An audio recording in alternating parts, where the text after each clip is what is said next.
Jeffrey Dahmer soaked in blood. The Unabomber blowing up. Waco, Texas, and Heaven's Gates. Aliens modified, meant from apes. JFK shot in the head by the CIA. Bigfoot and the Mothman. Son of Sam talking to dogs again. Witches, ghosts, and goblins. Mysterious noise and hauntings. Dark arts in the skull and bones. Most celebrities are probably cloned. So if you're feeling all alone, crack a beer and get stoned. I welcome you to the podcast Strange Brew.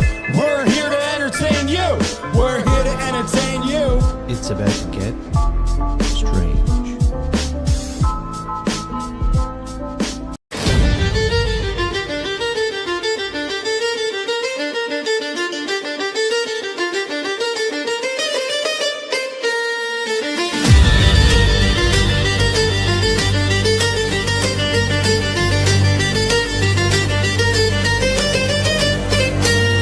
Take up the white man's burden, our blood built all you see. We carve these lands from nothing for our own blood to be free. Now traitors sell our children to strangers not our kin, and call it peace and progress while they wipe out all our skin. Welcome to the white man's burden, from Canada to America to France and Europe. The damage being done by the Kalugi plans working. The Zionist bloody hands subverting our cultures into melting pots of perversion. Our ancestors' skeletons rot beneath the surface, walked on by foreigners in dirty feet and turbans. The disease of overbreeding of the third world is worsened, screaming that we deserve to be murdered for past things our governments did, and somehow we get punished for this. You call us racist while you make judgments because of our skin. We're labeled as hateful if we love our own kin. If blacks attack whites, it's fuck them. But roles are reversed, there be violence, riots, and destruction. But the media is silent and denies our suffering. Our entire system is built on lies and corruption. The blame game orchestrated by the same names. Everyone else can defend themselves. If we do it, it's supremacy. Kids scream for help, they tell us to bend a knee to a foreign hostile enemy. They declared war on the nuclear family against our people's honor and legacy. From the people who killed the Kennedys, they steal identities, erase our memories, even hate when we breathe, inject poison so our race won't breed. We are the descendants of those that fought to be free. Now everyone that's white is called a Nazi if you call out their hypocrisy. Our culture built the world you exist in, and now a certain group wants us to submit to our extinction. Take up the white man's burden, the last of our noble breed, betrayed by our own leaders who sell us out for greed. They flood our towns with strangers, tear down the flags we knew, and call our death progress while they erase our youth. And of course, by now, I think we all know what they mean with the words diversity. It means less white people, less of you. Our children sacrificed on the altar of diversity. We have to fight for our cultural fall internally, irreversibly changing our way of life. Our children will be the ones who will pay the price. At this rate, our race won't survive. We're afraid to be called racist, to stand up and fight. Brainwash the kids to feel guilty for being alive when they can't afford to build a house or thrive. Give them a list of reasons why they should take pills, kill themselves and die. Tell them to hide that feeling inside of having self-pride, because you're only allowed to be proud if you're not white. I'm a proud, pasty white dude with great genes. I'd hate me too if I look like you. You'll have to admit you've been lied to, because it's easier to deny the truth. So fuck you and anyone like you. Take up the white man's burden, the last of our noble breed, betrayed by our own leaders who sell us out for greed. They flood our towns with strangers, tear down the flags we knew, and call our death progress while they erase our When another white boy or white girl dies at the hands of an immigrant, we might shake our head, we might let out a sigh, we might even get angry for a minute or two, and then we go on with our lives. But nothing ever changes. This is a response of a society that has already given up. Their vision of the future is the neoliberal, unrecognizable Europe. Ugly, dirty, unsafe, zero social cohesion. And what are we permanent state of isolation, confusion, and disorientation. Ladies and gentlemen, welcome to the New World Order.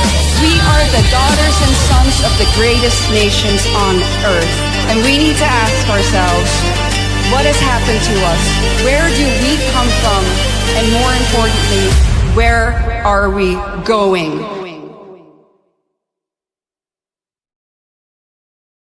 Welcome, everybody, back to Strange Brew Podcast. I'm one of your hosts, Tomcat, a.k.a. Tom Thompson, the Raptilian. We have the return of the man, the myth, the legend, the raging dissident, Jeremy Mackenzie. Would you like to introduce yourself to the people that are not aware of who you are, kind of what you do?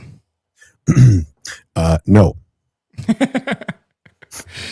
Yes, so, yeah. No, you go ahead.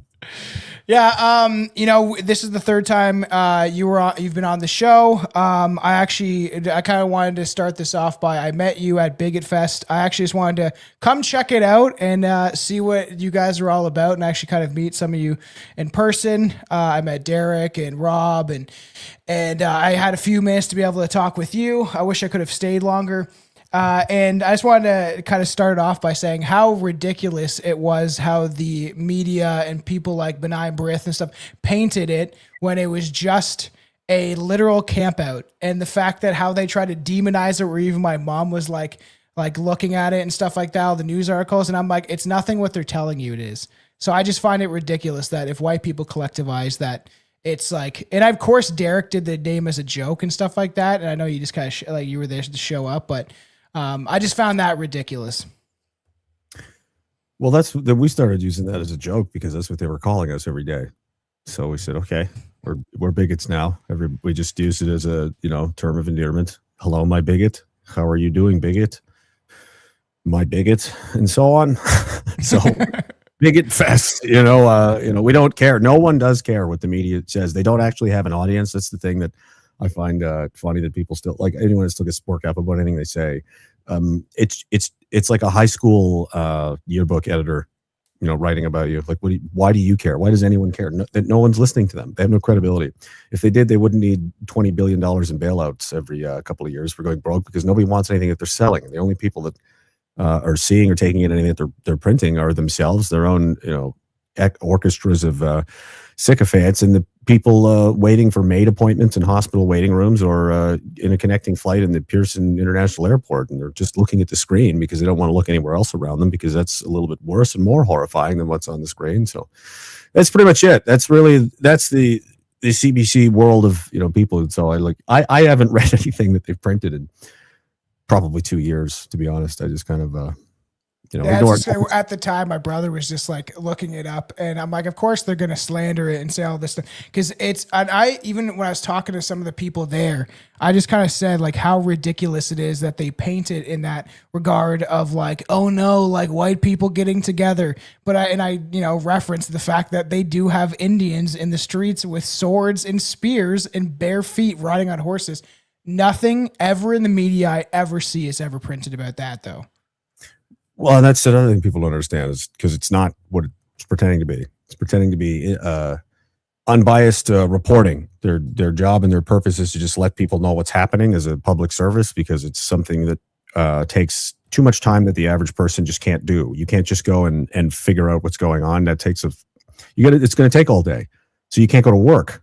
You know what I mean? So just like you can't police your town all day and be the fire department and be the hospital and our society is too big. There's too many moving parts for it to work. It's too sophisticated. So different people have different jobs and different things that they do. And this is supposed to be what they're doing. And they thought, well, I don't really want to just do that. I want to just attack my enemies instead.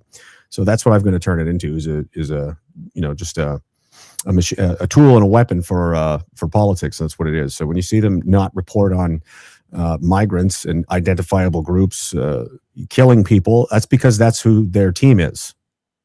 That's their team. That's, and they attack the people who are not on it, which is you and me and anyone else. There was a bomb threat here yesterday or the other day or something. Some guy was charged with, I don't know, but they printed his name in the paper, which I was surprised, and I read it and I was like, that's an Arabic name. And I looked it up. I was like, that's an Iranian name. So again, Iran's not on their team, so he gets to be admonished and demonized in the media. So it's like, but that's a brown guy. Yes, but like it keeps going. It's a lot to it. But there are teams in this world, and trust me, the media and the government are not on yours. Yeah, and it's quite clear, and it's just like I find the hypocrisy is like outlandish in a lot of regard. But then at the same time, they're just giving essentially you, Second Sons, whatever, a platform, because if you read a lot of the comments and stuff like that when they try to slander Second Sons or even Bigot Fest, you will see that the people are starting to wake up to what's going on and how the media is portraying certain situations. But kind of to get started, because I really want to try to come at least the beginning of this of an angle so people can understand kind of why you're doing what you're doing. We've had conversations prior on other episodes about kind of your career in the military and stuff like that. But like, what was the driving force and what made you create Second Sons? Well, let's say that's a big sure question. It's a loaded question. Well, it's not a lot. Racism, mostly. No, I'm just kidding. yeah. No, but I was thinking about a couple of things we were talking, but the media is because nobody's listening to them. They don't have an audience, and whatever. So why bother? Why do they even bother talking about us at all? Because it just gives us lots of attention. Because none of that matters. It's for court. It's for later, so that they can, bring this compendium of evidence and think, look at all these news articles from CBC, regardless if it could be 99% of the population disregards it as the National Enquirer doesn't care, but that's how it works. So they print these things and then they keep them as they basically print their own version of reality and then bring that with them to court. And if you don't bring one of your own, well, this is again from experience. So that's really what that's for. But well, the club is that's a bigger question. Why? Was that the question? Why do it in the first place? Yeah. Well, no, like what kind of, what was the driving force behind creating it essentially? Like what, cause obviously people have to start, collectivizing, creating communities. So when did you, we are like, Dagalon and stuff like that, and what you've done already created a pretty big community across the country. So what kind of drove you to kind of take the next step into, creating a Canadian nationalist organization? And like they try to paint it as like a supremacy. And I always laugh that's like Derek made a good point that I always bring up now in arguments or things. He said, well, shouldn't Canadians be supreme over Canada? Should the Japanese be supreme over Japan? And it's such a great point because it's true. We should have supremacy over the homelands that our ancestors built. That's ridiculous to think otherwise. The McGregors should be in charge of the McGregor house when you're over there. Like, shouldn't that be like Mrs. McGregor is not yours to do what you want with? Like, that's not how this works. That's so crazy. But I don't know. I was thinking, what year were you born? We're about the same age, right? 91, so I'm not far off. 86. So not. So I don't know. You might have been a little bit young for this, but do you remember when everybody started getting like Adidas track pants? Yeah, and everybody was like, awesome. I think I still have them. Why did we get the club? Because I went to school one day and everybody else had sick Adidas track pants and I didn't. I'm like, this is stupid. Why am I the only one? Canada was the last one on the board. There was nobody willing to do anything, and there was guys in the UK and America and Australia and all around the world, in every country, everywhere.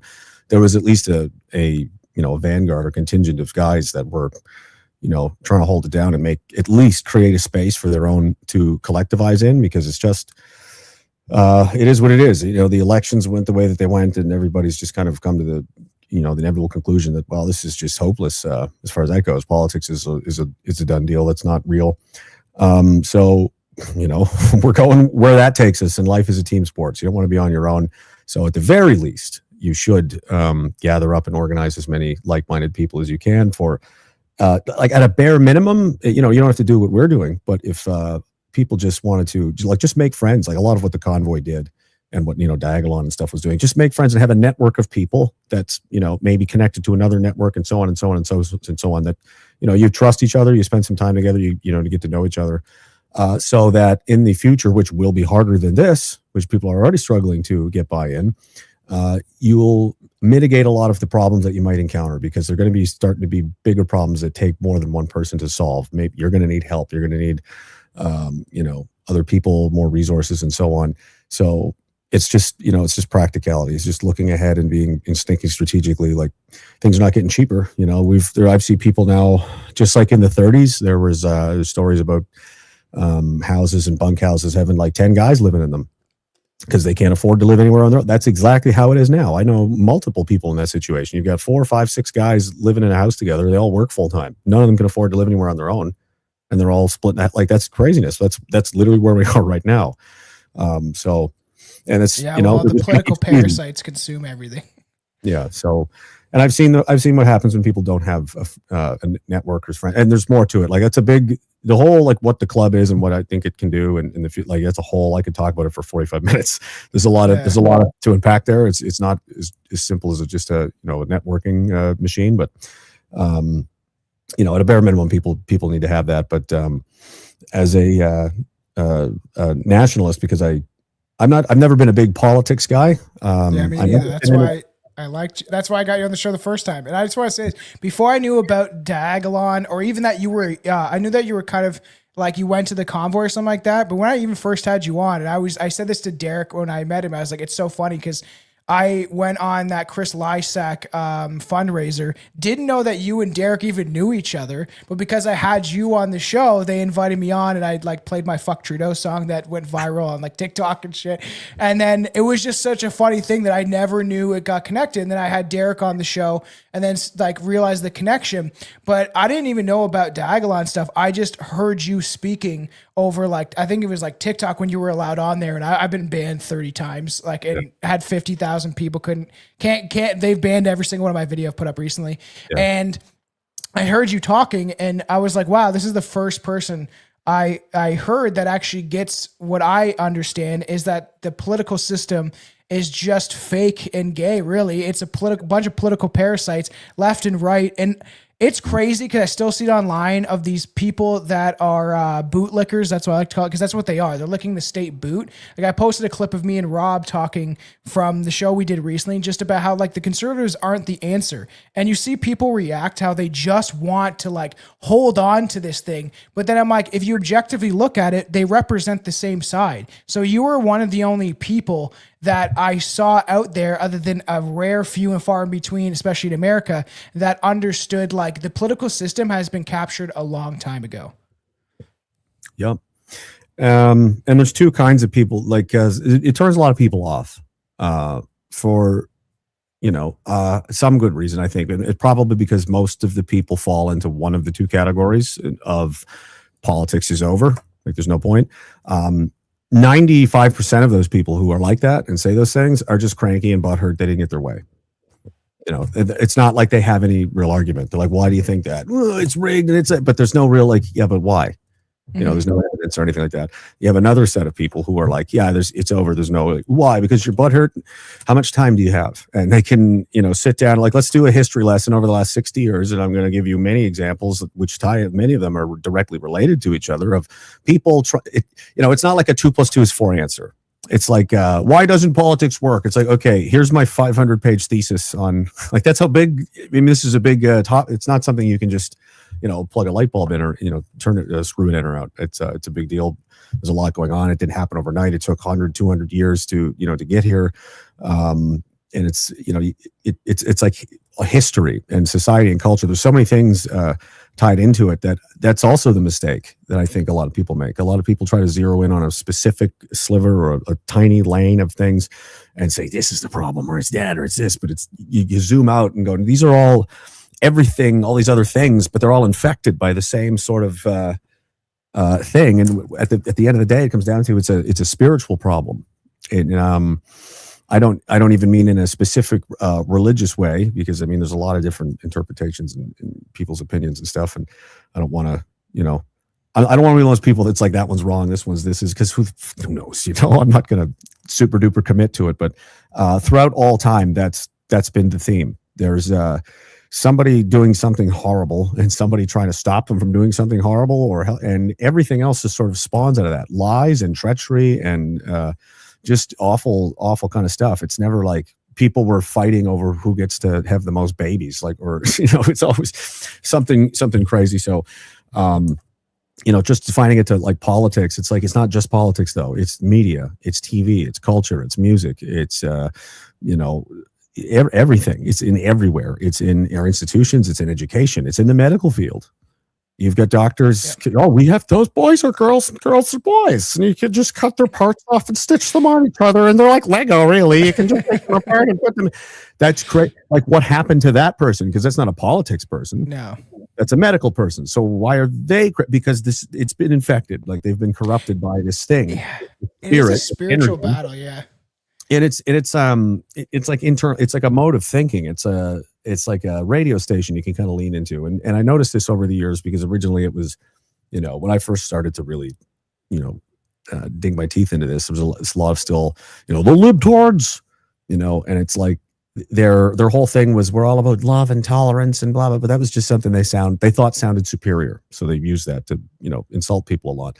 But when you look at all the things that they have in common, like what is really their ideology? Because they believe things that don't even make sense. They're contradictory. They hold multiple things, in their head at once that can't possibly. But it's all like, we want to destroy you. Mm-hmm. Like, that is consistently across everything they believe is bad for you, and they will attack things that they just because we like them. A lot of times they won't even think to. They'll just see something that we like, and then we got to destroy that too. It's like.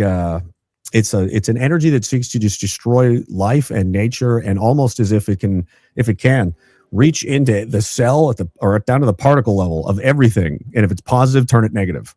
If it's white, turn it black. It's inversion and subversion on a grand scale. And it's almost like I always bring up, like, it's almost like a parasite. Like the last time I did mushrooms, which I dabble in once in a while, and I know that you've done DMT and stuff like that. But I was like, I joke, they could have been bad or whatever. They were in my freezer for like a year, so I had to get some new ones. But like my wife was finally like, she could eat an edible after having the baby and stuff like that, and she was almost on her milk, so she eats an edible. And then I've told the story of the show before. It's just funny because what mushrooms can kind of do to your brain and make you look outside of the whole political spectrum and reality itself.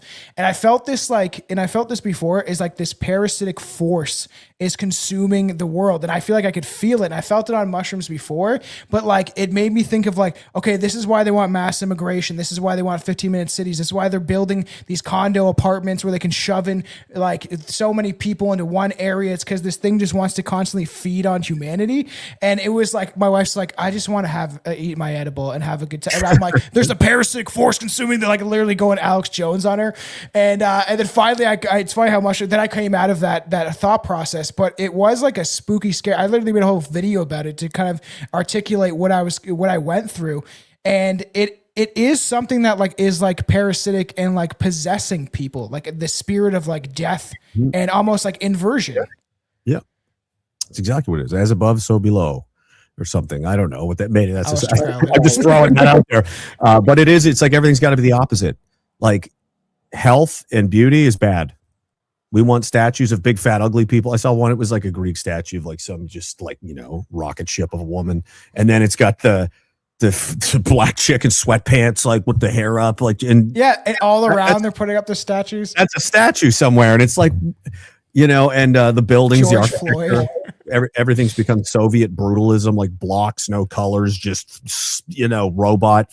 Like the inside of an Apple store is basically what they want everything to look like. And you can go back to the 1920s and you're like, looks like humans live here. Now robots live here.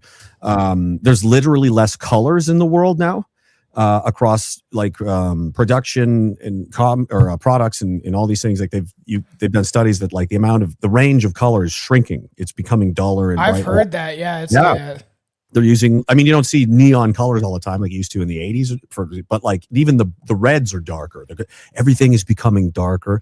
And I wonder if that's as people are deciding what colors they want to put on things, right? So like they're becoming dimmer themselves. There's all kinds of it's like a projection of like their own soul essence, I feel like.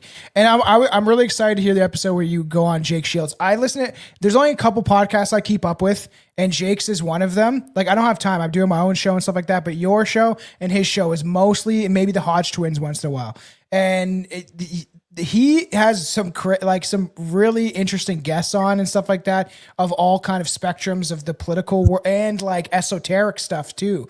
Right. So it does give me those intriguing thoughts a lot of times, or stuff that I've talked about in the show is like, seems like, I don't know if it's necessarily demonic, but there is like this essence of something that it does consume people, and you can see it like in people's eyes, even sometimes where they just look dead on the inside, especially people that took the shot. They want to destroy things, and that's what they'll call, the people hateful and stuff. But like, I know what that means, and that's you. That's what you are. You've dedicated your life to trying to destroy something. Like when's the last time you've ever so much as watered a plant? Like, do you even do that? Do you care for any? Like, you obviously don't care for yourself. It's something else you'll notice. Yeah. Almost overwhelmingly, like almost as like a science, you can say. I mean, it's not 100% of them, but it is almost 100% of them are physically, mentally, just gross and sick. They are not good looking. They don't look healthy. They don't look reflection of their soul, maybe, Yeah. And they hate good looking people. They hate healthy. I'm happy if I see, who aren't we? Don't you see good looking people? I pay attention to that now more. Yeah. You're not, you're like, good for them. Right. I see that and I go, I'm not paying for any of their health care. They're fine. I'm not having to worry. Oh, there's some soldiers we could have, or there's some people we could do. You don't have to be an Olympic athlete. People act like I'm, everybody's got to look. No, just, have you seen people, remember the 60s? Remember our parents' generation? Just go there and look at that and go, see? Yeah, just do that. Just be relatively healthy. Just don't be 400 pounds. Be not obese, just have some ability to, look after yourself just as a public service. There's a responsibility to take care of yourself, first of all, so other people don't have to look at it. Yeah. Seriously. If you're like a disgusting mess, other people have to, and it's not pleasant. And secondly, like, what if great, the firemen have to come get your fat, stupid ass now. Oh, you got heart disease. Oh, now we have to pay for this. Like, you didn't even try to take care of yourself, and we have to pick up the slack for you. That's, again, so nationalism is it's spiritual commitment to yourself and your family, and which is your nation at scale. So you're all like part of the same machine. And taking care of yourself that's the lowest level of what you can do. To take care of the rest of your family. Yeah. And it's like, that's why military is so, popular and important and like revered in those kinds of like headspaces. Like, nationalist countries are usually very militaristic, which I don't think is necessarily always a great idea. You should always have a strong military, but it shouldn't be running your country. But like, for example, like room inspections, when you're teaching guys to be soldiers, you come down and you divide them all. There's 20 guys in a room or something, and you're like, they've all got their own beds, their own lockers. They're almost like you're training them to be like forks and spoons and knives in a drawer. Like, one's identical to the next. They can all do the same thing. That's what you ideally want. And you need them, take them out and work them as a unit to do different things. So if some of them are down here and some of them are up here, it can't do everything it could do because these guys are down here.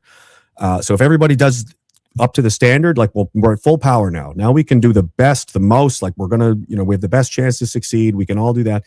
And each soldier is inspected at the individual level to make sure he's doing what he needs to do. He's carrying his end.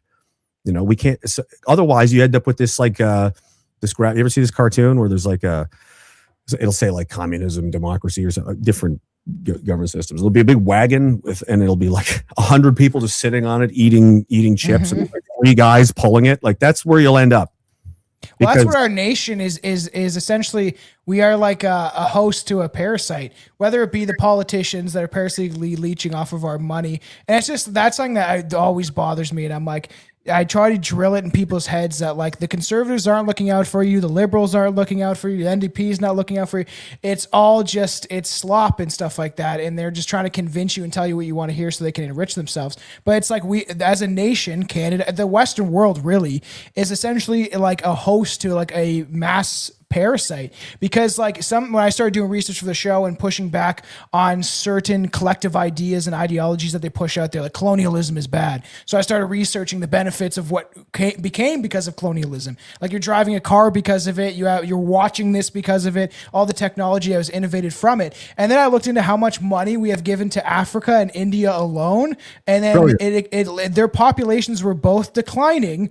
And then all this money started getting essentially sucked out of the Western world and then sent to places like India and Africa. Africa's population has grown 906% since 1904. So that's crazy. That's a real statistic that you can like look up. And then I asked, like, this is just like digging a little bit with like Grok or something like that, just to figure out a base level, because I don't trust the AI at all, and I know you don't. And it lies a lot. And we caught it. We catch it on the streams and stuff like that, lying. But anyways, it's just like so much money is getting sucked out of the Western world. But even on the AI point, we were watching a watch along of Jacob's Ladder, and I was like, "Is Macaulay Culkin in this movie?" I'm pretty sure that's Macaulay, and it's like, no, Macaulay Culkin is not in this movie. And I was like, I'm pretty sure that's him as a little boy. And then it's like, no, it's not him. And then I looked it up on IMDb or something, and it was him. And then so these things, like, you can just catch it in the stupidest lie, and people are just convinced. I keep harping on the show about like the wee wazzery stuff. Like it's crazy. They're using AI to be like, George Washington was black. So was Mozart. So was everybody. And it's like, I hate AI now. Yeah, don't trust it with anything important at all. No. I try not to. I don't. It's interesting. It's a fun thing to deal with, but it's also, it lies a lot. And I say treat it like it's an identifiable group at a cashier stand in the store. Like, they're going to steal every penny if you let them. They will take everything that's not nailed. That you have to check and make sure everything. Because they'll, something like that. Oh no, Macaulay Culkin's not it. Because it's become the new Google. People will be like, duh, Google something, oblivious to the fact that the only information pool that you're allowed to search through has been pre-approved. So you're not even paid too.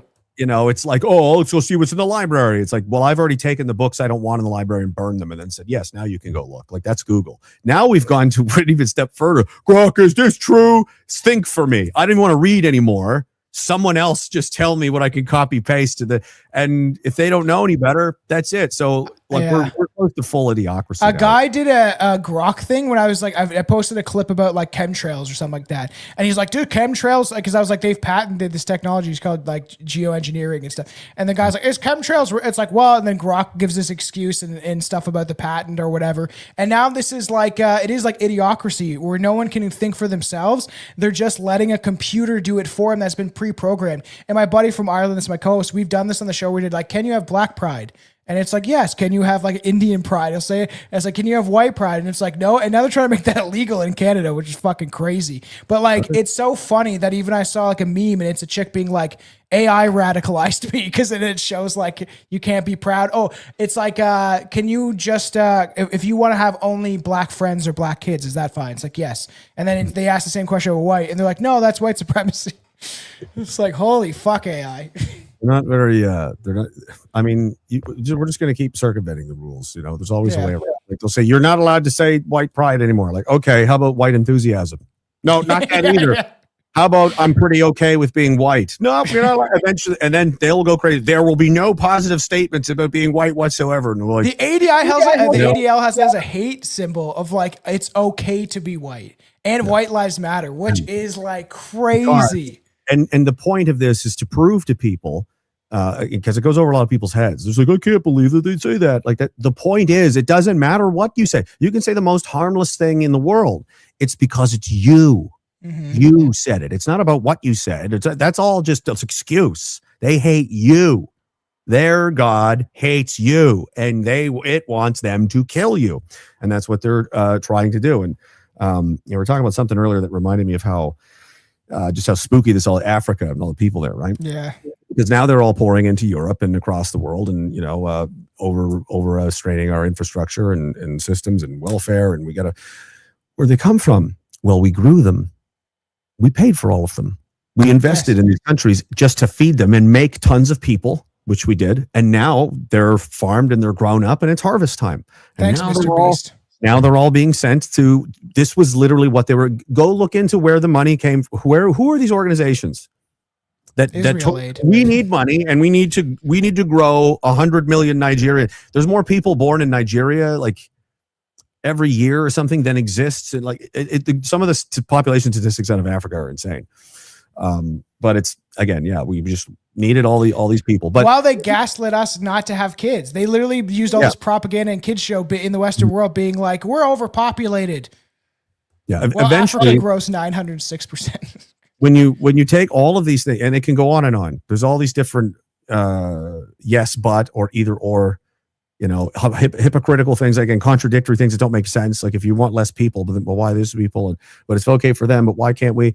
The common denominator, the only thing that the skeleton key that unlocks every single mailbox and works every time is they hate white people and they want them to die. That's every single, it fits into every single one. Is like, that could be the motive, right? That's all you have to do. You don't have to agree. Yeah. But you can look at it and go, could that be the reason? That does fit. It could be. What are the odds that it fits with 5,000 different topics all at the same time? It's that now we're getting education, indoctrination, transgenderism, the racist card. Only white people are like. I could go through literally a scroll, like an ancient wizard scroll of how many things I could think of off the top of my head, even. And it's just like bizarre. And then you think of how much money we've sent over there, and what's happening in Spain. Looks like straight out of a movie. Like, it's crazy. And then you have fucking the Red Cross in there giving them food and literally aiding these people that we've already aided. Of why they exist is because of Western money in most regard. Because what are they producing, right? And then it's objective reality is they're weaponizing these populations that they allowed to grow to the extent that they did. And I always just find it funny because people think it's a blueprint or it's a warning, is the Kalergi plan. Like, that was written about, at least that we know of, in 1924. All these countries started getting aid from the Western world around the 1920s. And it's just like convenient. And then we had a war that killed up to, if you count the Bolshevik Revolution, maybe 100 million Europeans. And it's just like convenient. That's convenient. Imagine where we would, I say this all the time about these wars and the ones that are still going. They were the bravest, the most courageous, the healthiest, the strongest, the youngest, the people that we had. And we killed all of them. Imagine instead they're all still alive. None of that stuff got destroyed. They all had children and had families and had careers and produced things, money, inventions, businesses. Like, we would be on multiple planets right now. Probably. We stopped advancing. Everyone thinks we're advancing. We stopped. We crash boom in the 40s and 50s and 60s. And we've only been falling apart since. We've got shinier things, but everything is much worse. Everything is worse in every way. It'd be like your family gets rich and you buy all kinds of stuff and you live in a bigger house, but like your dad's an alcoholic, your mom's addicted to pills, your sister's a prostitute, and this is not better. You know what I mean? This is not better. We're much worse off. And something that you were talking with the African thing and stuff. And I thought it's just how everything works out long term. It's almost like, there's an agenda here that it goes on and on. And I think, the conspiracy people like to lean on, it's all meticulously, every digit and every dollar and somebody's like the Wizard of Oz back here with all these things. I don't think it's that coordinated or that physical. I think there's a lot of people who are participating and don't even really understand that they are or care, because I believe it's a spiritual thing. And when I first sensed this, it's kind of it freaked me out, was 9/11. When I was really starting to look into this around 12, 13, it was like the 10-year anniversary, I think, so around 2012 and 13. I just had time because I was injured at work, so I had some time to start actually looking at this. Ryan Dawson.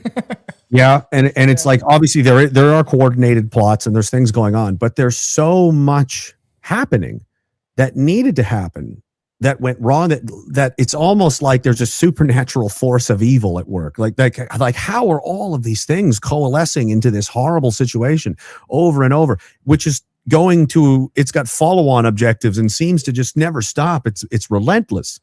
And people are coming in and out, but the spirit takes hold of them and they do things. And do they even know why they're doing them?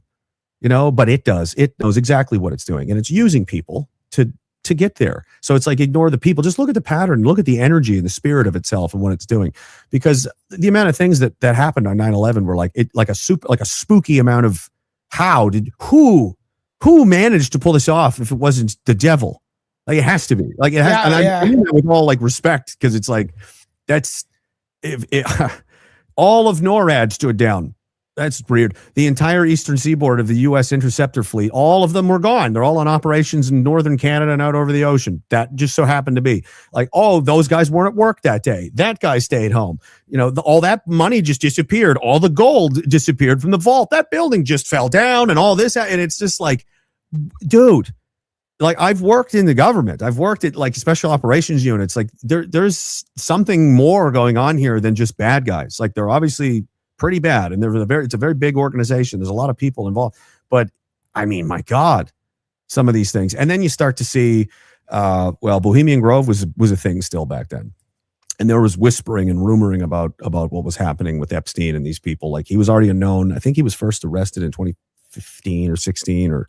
We were mentioning him on the show way back in the day. I've been doing the show 8 years. We were talking about it a long time ago. Like Soros was already known a lot. He was being thrown around, but Epstein was talked about. And I think he'd already been, whenever I was learning about him, he'd already been arrested the one time and charged with prostitution of children and all this other stuff. And I heard about the Rothschilds and I was like 14 or 15. Like, that's crazy. I've been in this too long. And Epstein, he had like 80 charge 100. He had the amount of charges he had were outrageous, and then he ended up he pleaded to like 3 or 4, and they were he went out of jail on the weekends or something, or he only went to jail on the weekends. Yeah. He went to jail Saturday, Sunday, and then left and went back to his and all the horrible stuff went away. All the evidence disappeared. They had videotapes. They had everything, and nothing ever came of it. And he got a slap on the wrist at best, and that was it. So you're like, okay, what is happening in the FBI and in the government and the Department of Justice and all that can happen? Mm-hmm. Like, how powerful is he? Who does he work for? And he said directly, "Oh, I work for the Rothschilds." He himself said that in numerous emails. And it's also crazy too that that it makes it gives more evidence to the fact that the entire political spectrum and even like things like Hollywood is controlled by blackmail. Mm-hmm. Like, do you know who Peter Nygard is? Yes, unfortunately. Yeah. So it's like the Canadian Epstein. He's a cute man. He's a handsome fella. Yeah, he's a scary. It was between him and Henry Cavill for Superman, and they were like, Cavill, but only by a hair. I still see people like I still think it's cringy as fuck, but still funny that we did 3.5, almost 4 hours on Jimmy Savile, and we dressed up like him. Probably not in good taste, but like we had big cigars. Everyone just did their own kind of costume, but it wasn't my idea. It was my buddy in Ireland's idea, and they tried to blame it on me. But it was just out of the fun of it. But then I'm like, is this a good idea? I'm like, this is so stupid. I got a huge wig on and shit. And it's like just to make fun of it. But that's what I like to do on the show. And I know that you do this also, is like try to use humor to like escape from how dark some of these subjects are. Like we talk about serial killers and stuff like this on the show, and we always end up laughing at it because of how crazy and absurd it is. And there's that Irish saying that if you're not laughing, you're crying. So it's like trying to make light of these really dark situations. My buddy from Ireland told him his grandma used to tell him that. Interesting. If you're not laughing, you're crying. Well, I'm probably Irish in somewhere because we used to be McGregors, and then we were causing too much. We were shit disturbing, and the king wanted us all dead, so we had to change our name and hide amongst the Mackenzie clan. And then that was like 1600 something, or earlier. And then so now I'm Scottish, and then I've got an English great grandfather. So I mean, I traced all my stuff. I have no choice but to be angry and I'm very Canadian. I am the peak Canadian. Or my grandma on my mom's side, it was crazy. Well, I think because when grandma died in her. That should be a new game. That should be a new national game. Like, you got 4 to 4. Do you have within great grandparents? Do you have how many people have all 4 bloodlines? Dude, I think I've told you before. I only have 3. I have 3. I got 75%. That's not bad. My grandma, my mom's side, we traced her back to 1604 in what is now whatever Canada back then, and then it literally stops in America. So my family was some of the first settlers to step foot on this continent, and then on my dad's side, my grandma dies, and her brother's like, we were Empire loyalists, and he's making a joke. So it's we don't have a Nuremberg, and we're going to call it the Halifax laws, or wherever we decide that's the new racial purity laws of Leaf Nation. How many? You get 4 Leafs on your passport. Oh, you have all 4 ancestral groups. If you don't have one, you're deported. Get out. That's why I had to look up all this stuff because you inspired me to. But even when I was I didn't know what an Empire loyalist is, but it could be I looked it up after my grandma's brother said that after she died, and it's there was the French loyalist side and the English loyalist side. So I think it might have been the French side, which is I actually don't like speaking French, and I think Quebec is kind of arrogant sometimes. And we always made the joke on the show that they have all bilingual signs all around Canada. But you go to Quebec, it's like everything is in French. It's like they just don't want anyone speaking English there. They're a minority. They gotta fight. They gotta be feisty. Yeah, It's like being in jail. It's like being the Irish mafia. It's like there's not very many of us, so we've got to act fucking totally out of our minds. Yeah, pretty much. So I like the French. But I've got my kids are half French, so there you go. I made up for it. When I went there when I was a kid, they were very mean to us on a school trip. So I just always remember that they were screaming in French swear words, and my teacher's like, "Well, I'm like, it was like grade 7. Like, what are they saying?" And she's like, "You don't want to know."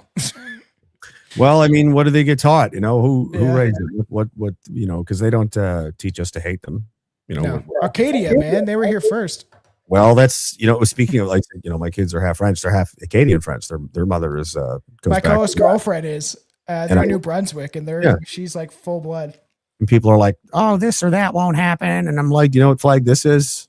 And they're like, "Oh, that used to be like where you live right now. It's gone. It doesn't exist. They got ethnically cleansed and sent to America in New Orleans, and that's where they're at now." There's a couple still, which is crazy. Louisiana. Yeah, that's right. There's a couple. There's a couple in Cape Breton. There's a few in Nova Scotia and in New Brunswick, like little communities here and there. They're like leftover holdovers from way back then, from the expulsion of the Acadians. But yeah, it was a whole colony and country of people. They're like, "See you later." Like they think that can't happen. My co-host girlfriend is like straight like Acadia. Like they looked it up and found all this information, and I'm like, I was like, "You're a dying breed," or Yeah, and but yeah, the evil people thing. It because I there's something to it, because they're obviously worshiping something. They have a religion, and they're very keen on it. They're pretty all about it. They're it's blackmail operations. Evidence suggests. Well, they're all whether it's real or not, whatever. But there is a spiritual element to life on Earth, and I think it permeates and runs through all things. I think if people they're open to figuring out how to tap into that and feel that, then they can do it. But if they don't want to, then they just don't. But it's there, and I've felt it kind of both ways. And I know that there's definitely an evil one, and there is a good one. Yeah, that's what we can all tell. So how can people still deny? Like, I'm not a believer in God, but like, if there is so much evil, how can there not be some benevolent force also? But I think like whatever the devil is, he's controlling this reality. Yeah. That's what the Christians say, and that's what a lot of religions say. Like, this is his playground. Because when you think about it, everything that lives, you have to kill to survive. You have to consume something else to live. Everything, and we're so disconnected from that too. Plants are alive. They communicate. And you eat them. So no, parasites, bacteria, everything eats something else just to live. And life is beautiful and wonderful. Oh, look at that, a nice baby deer. Destroyed, shredded apart by a puma or something. You're like, my God.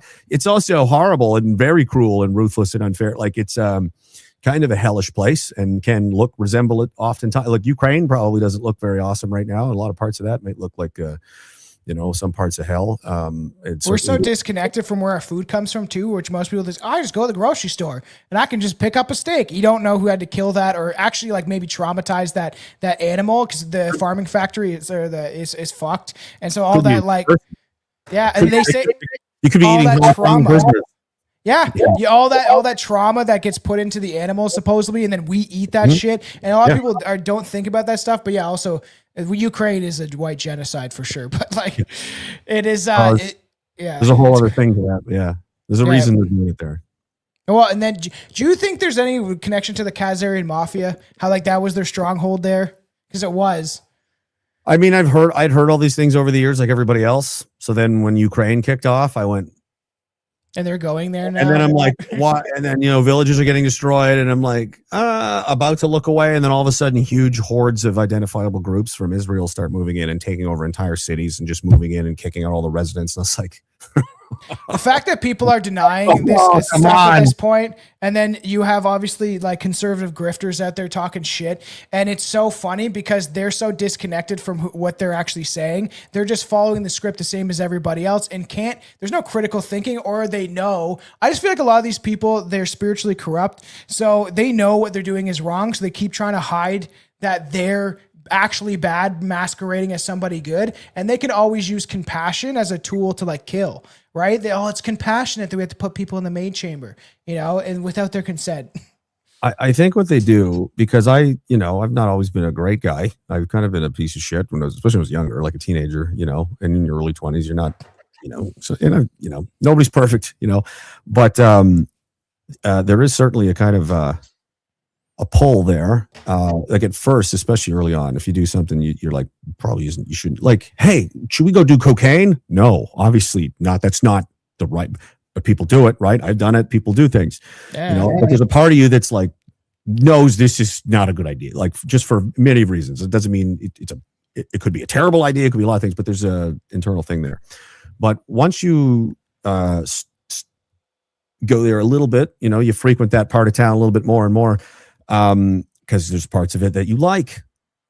It's fun to be high. It's fun to do this. It's fun to do that. It's fun to whatever you're doing that you shouldn't be doing. It also comes with a little bit of excitement. It comes with those are the devil's treats. Taboo, yeah. So then you have a choice to make. And what people do, the weaker people, and this is ultimately why they do this, because they're soft and they're pathetic and they're weak and they have no intention of fighting anything. They don't even fight that battle. It's instead what they start to do is tell themselves reasons why this is okay. It's like, well, I don't do it that much, or whatever, how it starts. And then there's like, well, let's get it, or let's get that, or I can stop whenever I want, or it starts that way. And every single person you see doing these stupid things, eventually you believe it. Once you lie to yourself enough times, you forget what's even true and you forget where you started from. It's like you're, lying about the directions. Like, how did you get here? Oh, I took a left there and then I went that way for 4 kilometers. All of it was lies, a few years later. And it's like, how do I get home? They're like, I don't remember. I don't know. Well, it's the same thing with the manipulation of like I was going to give some credence to people when we were talking about like, it like when people, your health needs to be a priority and people get lost in the weeds and struggle and stuff like that because, they're beaten down by this existence. But people need to find that spiritual battle to fight back against that stuff. I've done it my whole life. Like I've struggled up and down with like alcoholism and shit like that and drugs when I was younger. And I kicked all that stuff and I tried to become better and better and better. And then all that use mushrooms even to help some of the shit I went through when I was growing up and stuff. And it's just like to try to better yourself. But if you have to start there, but it is there. We have like chemtrails and goy slop and all like, entertainment. Let's go watch a FIFA game of Africans versus Africans. Like it's so absurd. And then to watch the masses, being someone that's awake, I've always stayed, is like to watch all these masses. It's like you're in a giant insane asylum, but you're the only sane person and you're trying to tell everybody that they're like, you're in an insane asylum. Like, no, we're not. We're at the hockey game, Yeah. And the inmates are running the asylum. Yeah, essentially. Yeah. It's, people get lost very easily and they don't want to fight it. And because it's harder, it's like staying in shape. I think it feels like the same thing because again, I've done both. I've kind of dabbled in, both sides of town and then eventually realize like one side is a lot easier and you can say it's fun or whatever, but it doesn't cost you anything to do it. Nothing that you can see anyway. To go the other way, it's going to cost you time, money, pleasure, enjoyment, like self-gratification, all these kinds of things. It's going to need discipline and focus and all that kind of stuff, but that's a better way to live. You'll feel better. You can sleep easier at night. You're healthier. You have all these kinds of things. And then again, it's same as like, or if it's like dieting or staying in shape, you can go, screw it, which I've done. I've gotten fat a couple of times. I don't care anymore. And then eventually you don't feel well. You don't like how you look. You're like, like, wasn't it fun? Did you have fun? Now look. Yeah. And then what did you like gain? You did pay for it. Like, this was easier. Is it? Now I got to work my way back. So it's that post. You ever see that poster that says suffer on one side? It's just a big fat blob, and the other side he's like jacked, and it's like life is hard. True. Yeah. Either life is hard. Mm-hmm. Like I don't want to deal with hard problems. That's not part of the deal. That's life. That's regardless. Every door is shitty. I want a life that's not shitty. They don't exist. Try again. Unless you eat children, like at least, at least choose the one. At least choose the one that's like, well, it's shitty, but at least I'm, I feel good about myself. I think that's like that's implied. Like I feel like like people, I'm just sorry. I'm on these weird kind of kicks lately with this spiritual. It's fine. It's fine. I'm high enjoying this. So. Oh, are you? Okay. Yeah, I just was smoking a joint. I realized that like you can't smoke it on YouTube. Supposedly, like it will like hurt your videos or whatever. And I was like, no wonder, because there's episodes where I was like full blown just smoking the joint. So I'm trying to hide it while I smoke it. But here I might check into, but I'll just it's so funny how they're like you can talk about it, but you can't do it. I'm like, no wonder our videos are so suppressed on YouTube. I've been smoking weed all the time. Yeah. I forget what I was going to say just a second ago now. Fit talking about getting the struggle, which is true, right? Like I was actually I was like pretty thin and decently getting fit, and then I worked at a restaurant and I worked till 2 a.m. So all of us would just go for beers after, and then it's every night late, and it's like. And then eventually, like I get out of that industry every day, dude. And it was like at an Irish pub, so we would like there would obviously there's like college girls and fucking drinking and all that stuff, and you're just like it is bad to get into those vices, and that's why it's like you got to get out of those places, those industries, and try to better yourself. Live your life. You're only young once. I'm not going to say don't do that stuff because I would never. I have some of my best memories, and they made me who you can't appreciate the other stuff if you don't, get dirty once in a while. I mean, it's not a life, Yeah. If you spend like I partied all summer, like good for you. Like everyone should have some of those memories. It's your whole life. You drank for 20 years. I did from June to September crazy. 1 year, and that was 30 years ago. You're still in the basement, fucking like that's not good, right? Live your life and in a responsible way as much as you can. But don't be doing crazy stuff. But what I was trying to say is people are always trying to look for God or something, or like I don't know what the right thing to do. It's like there is evidence everywhere. Everywhere there is nature which we don't control. It's just here. Yeah. Right? And so obviously it's inferred that it is it's the animals, the insects, everything works perfectly together. Everything is like this very complicated, very sophisticated system. If you look at the solar system, if you look at the unit, the whole thing, everything is spinning. Atoms, molecules spinning, particles are spinning. Everything everywhere is moving all the time and interacting with each other in an intentional way. Like it's made to function that way. It all fits together and works. It's insane. So it looks like the galaxy, and is it a giant clock? Like when, because statistically this will happen. It'll be like the sun, the moon, the earth, all of the planets, everything will just straight line. There was some weird eclipse last night or the other night. It did the diagonal line of all the, did you not notice that? That was the black sun yesterday. Oh man, that shit. And I think they do fucking weird rituals, eclipses. Do you know Indians hide indoors during eclipses? I didn't know that. No, I'm not kidding. They think that it's like, they're scared of the black sun? Yeah, dude. Oh! Is that funny? Where's I didn't know that. I got one funny for you. But so there's nature is what I'm saying. So there's a natural order to things. There's a way things are meant to function and be. And you can tell when things are not going well because the plants start dying and turning brown in the end. And then when they're doing really well, like, oh, well, that's obviously how it's meant to work. The plants are meant to produce fruit and be healthy, and the animals are meant to not, So there's a logical sequence to this is good, this is bad. Healthy, clean, clear, that's good, strong, healthy, good. Blah, blah, bad, right? And there's a spirit attached to that, like that mode of being and living and thinking and worrying about things. Like I said, do people do that? Do they even water plants? Some of these people that just sit around and hate things all day. You can't even water a plant. You can't even take care of it. My wife loves having plants around. I don't know, like they're good for oxygen, but sometimes it's like it just looks pretty on the thing, and it's like okay.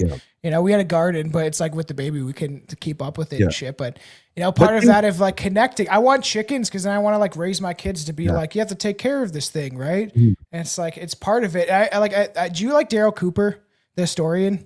He does Martyr Maid. Yes. Yeah. He does really good work. Like he's pretty objective. I think Ryan Gable is a little more objective. I think I have him coming on Saturday. If you don't know who Ryan Gable is, he put out a book recently called Protocols of the Goyim. He's been on radio for 15 years. This guy is extremely smart, dude. And he broke down all the Weimar Republic stuff, actually what happened in Germany. Like he's living in Japan right now. It's going to be wild. If he was on Tinfoil Hat, I've had him on the show twice already, but this guy knows his shit. And Sam Tripoli didn't really want to believe some of the stuff he's saying, but he broke down all the evidence of what happened in Germany and all that stuff. But I brought up Daryl Cooper. was the whole, I think I was listening to this thing about like the sacrificial history, but just how like animals, right? These turtles and stuff like that, they know to like go into the water. They'll get picked off by birds, but some of them will survive. But how if you put like a toddler, a human out on a beach, it's going to wander around till it starves to death, right? So it's like this interesting thing that we weren't given the ability to just come out of the womb and have instinct of what we're supposed to do. Nope. And all of the old ancient religions and cultures say that like someone taught us how to do everything. Like, all right, and go. Like this is an intentional thing. This whole experience is made for a reason. It's not just, it's a big accident. That is the stupidest thing you'll ever hear in your life. It's all just a random fucking. It just was a big bang, and conveniently, it's in is it in the Zohar or whatever, where they just believe like that. We've figured out how to life exploded. We've figured out how to build things and engineer things based on stuff that already exists. Like the mathematical sequences, the Fibonacci ratio, all these things are like built into nature, and you're like, oh, if you do that, it creates the strongest. Yeah. Like, yeah, I'm an engineer, and they call themselves engineers. I'm like, where'd you learn that? A plant? No, you studied the universe, which already knew how to do this, and you've just copied it, and now you think you're smarter than it. That's funny. No, you're not smarter than it. So it's all very deliberate. Everything people are getting downloads from the. I think there is like I don't know if it's all of us that are connected to the same thing, and if an idea starts to spread amongst people, it just starts to hit them. Was like that the 1,000 ape theory? Was that theory about the apes? How like the apes developed how to use this tool, and then in a distant land, the same monkeys did it. Yeah, fucking crazy. They figured out how to open some coconuts, and then the ones on an island, over there that they never ever saw each other, they also started doing the same thing around the same time. And then it just spread around. So they wondered, like, are they all connected? Consciousness thing.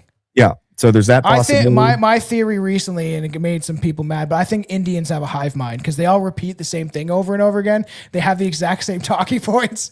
And I was like, it's the hive mind conspiracies. Why not? It's the same.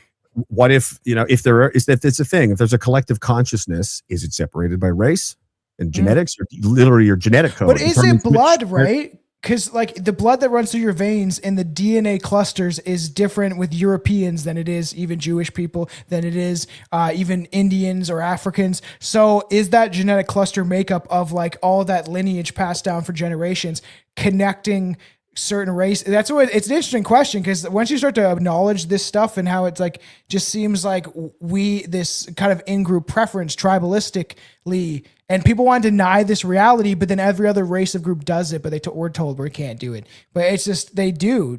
It's that's obviously we're different, because that's why every parts of the world look different. Like, why does Japan look like Japan? Because it's full of Japanese people. Like they're different. They have different ideas, cultures, like what's rude, what's attractive, like all kinds of different things, like subtle differences. Some of them are big differences, some of them are, but they're why aren't they exactly like us then? If we're all exactly the same, because if we all lived in Japan and developed there, we wouldn't be samurai doing what it would look the same. We would be built with whatever materials that we have available to us, but they wouldn't look Japanese or sound Japanese, or it would look the same as, because, well, how do you know? Because we already did it, and this is what it looks like. This is what we made. So if we started over, why would it be any different? We would do this. Canada, America, and Australia are all pan-European countries. They're always like, this is what bothers me the most about foreigners. They look very similar. Yeah, isn't that they're weird? like, go back to Europe, and it's like, bro, this is a European country. It literally was built by Europeans. That's why the architecture looks like it does in Europe. Go around Canada. I always like bring this reference up too. Go around Canada, check the settler graves. What are their names going to say? They're going to say McGregor. They're going to say Thompson. They're not going to say like Gurpreet Singh and shit.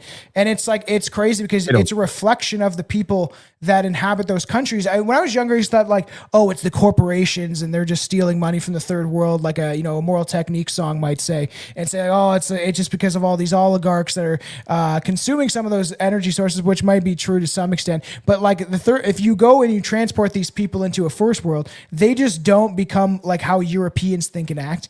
They still act the same as they did over there. So there's not this thing of like the magic soil. It's weird, man. It's 2026. They still don't have like a steam engine or anything. Like they're not trying to make stuff. They don't like, it's just different. Like we're different. It's the way it is because that's who lives there. Why is that's what I said. It seems like a parasite almost. Well, why does the Middle East look like that and sound like that? Because that's who lives there. Because there's been like, here's another point, like South Africa and Rhodesia were white countries that were there was nobody living there. No, there's no tribes or anything. There was no colonizing that took place. They were like, I think it was the Dutch or the English were involved. I can't remember who originally was like Cape Town, the whole thing. But they're like, nobody's living here. Might as well, we'll take it. There's no one anywhere. Yeah, there was no tribes close to where they were. And they built the whole thing out of, and when you go look up South Africa in the 1960s and then go, is this England?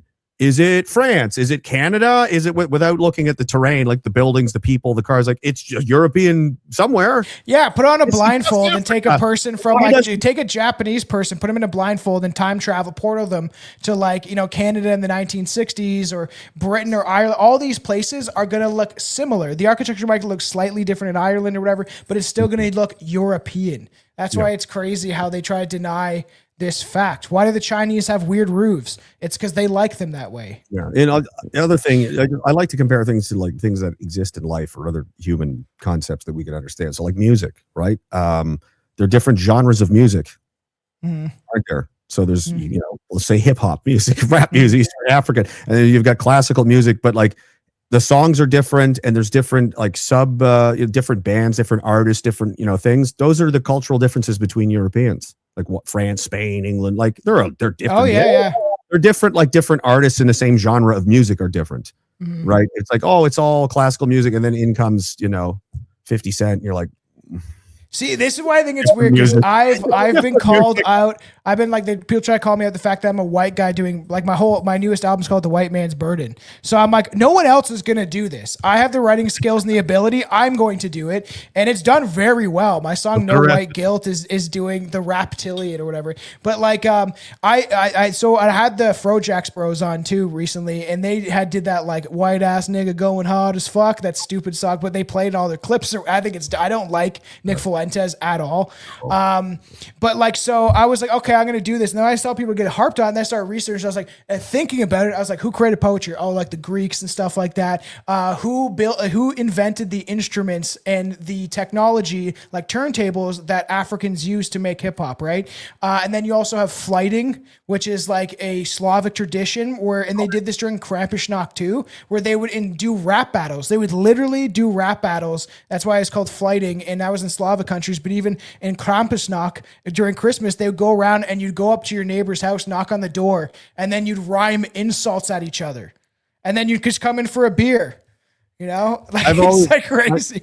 My favorite thing about, I don't like a lot about the guy because I think he's insufferable in a lot of ways, Eminem, but he's hilarious to me because there was this whole like subgenre, it didn't exist, and then all of a sudden there was hip hop and there's rap music and there's all this, and then a white kid had to show up and then be the best at it. Yeah, literally.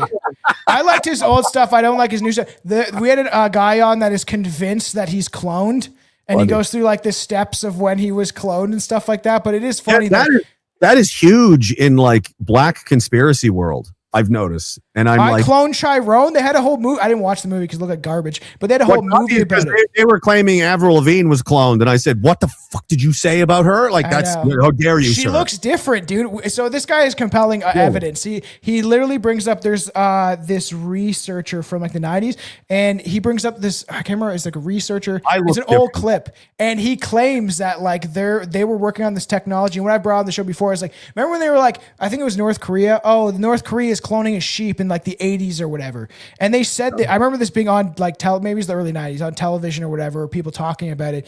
And then it's like disappeared. And it's like, you don't think they could have excelled with this technology and replicate cells if they're doing it with meat already? You don't think it's a possibility? And then it's like, they sacrifice these stars. It's just, it's a weird. Yeah. In like the 90s. Like, yeah, there's clone sheep. I was like, so what else are you doing that you're not telling us about? We played a clip. We played a clip. It was 1999, and I think it was 60 minutes. And the woman was like, "We're at a cloning facility, and da da da." And they talked to the scientists within it, and she's like, "What could stop you from cloning me right now?" And he's like, "I could clone you right now." He's like, "But we're not allowed to." It's a real clip. Like he literally says that we're not. He uses we can't. we can't do that legally or something like that. He phrases it that way, but he said they have the ability to clone humans. This was real television in the 1999. I'm sure it has happened and is happening because it's like anything else. It's like, well, it's illegal. Oh, so people aren't doing it somewhere? Yes, they are. But if you get like the retarded clone, like Billy, my co-host dies, I have to get retard Billy clone. And it's like, it's them, but it's like soulless them. Your co-host is dead? No. If he did die. Geez, that was very nonchalant. I got to clone his stupid ass. So if he did die, it's like, we're doing a Mr. Beast conspiracy episode on Sunday for fun. I think he should quit anyway. It's like, Billy, your guy's talking about cloning you. So he doesn't care about you. He just needs your. It's so he'll just repeat dad jokes all day. Or don't spit in anything. Like, wear gloves, Billy. But it's like people like Mr. Beast. He's like a soulless creature almost. It's like it is such a weird, because it's like I've seen him and stuff and he looks dead in the eyes. And then it's like, do they clone people? Is it possible that or they have like doubles? You know, Hitler had like 6 I don't know doubles. how do you could clone someone, but then they'd be a baby. Like, I don't think you could. So the guy that had the show said it was like, it's like a carbon copy that they can literally your like brain, and the clone believes that they're the same original person. Like the 6-day shit. Oh man. See, I'm like, I've always hung up there. Cause like, I don't know how you need to get like a snapshot of their whole synaptic net. Like, how would you maybe want to get real skits out? There's like, they've got spaceships. They can do anything. Who knows what the hell they can do, but I hope not. Cause there's like a theory that they like they'll do these occult practices to like essentially like bring out demonic forces, and then say like Henry Kissinger dies, but beforehand they like transfer his consciousness, like not like metaphysically, spiritually, in a sense, that they do this satanic ritual or some sort of like dark magic voodoo shit. And there's proof that Epstein and some of those people were like interested in these ideas of cloning and Zorro Ranch and stuff like that. But there's another idea that they're like literally transferring it through like, occult magic with a K, like Aleister Crowley type shit. And it's an interesting idea. And then they just reincarnate all the time back here to control us. There's like, so the thing with the Epstein emails that I just thought about is people, they'd be like, oh, see, we've got the emails now. We've got that. You're acting like that's like the source code. Like you've got his like text messages. Like it was like 2%. You know, because like well, it's not like he's speaking in the emails in code. Mm-hmm. Why? Because he, like he's semi in public. Like this isn't his like direct group chat with the boy, like because everybody's going to have something. They're going to have some area where they're speaking freely. He's not in his emails. He's using code. That's not even the worst stuff. Bring me over some jerky. There's other things I'm sure he's not talking about that they don't ever, you know what I mean? I don't know what could be worse than the beef jerky and the other things that they're talking. People don't know what that is. I don't have the heart to tell you. And I don't think you need to know anyway. Just, it's horrible. It's worse than you're thinking.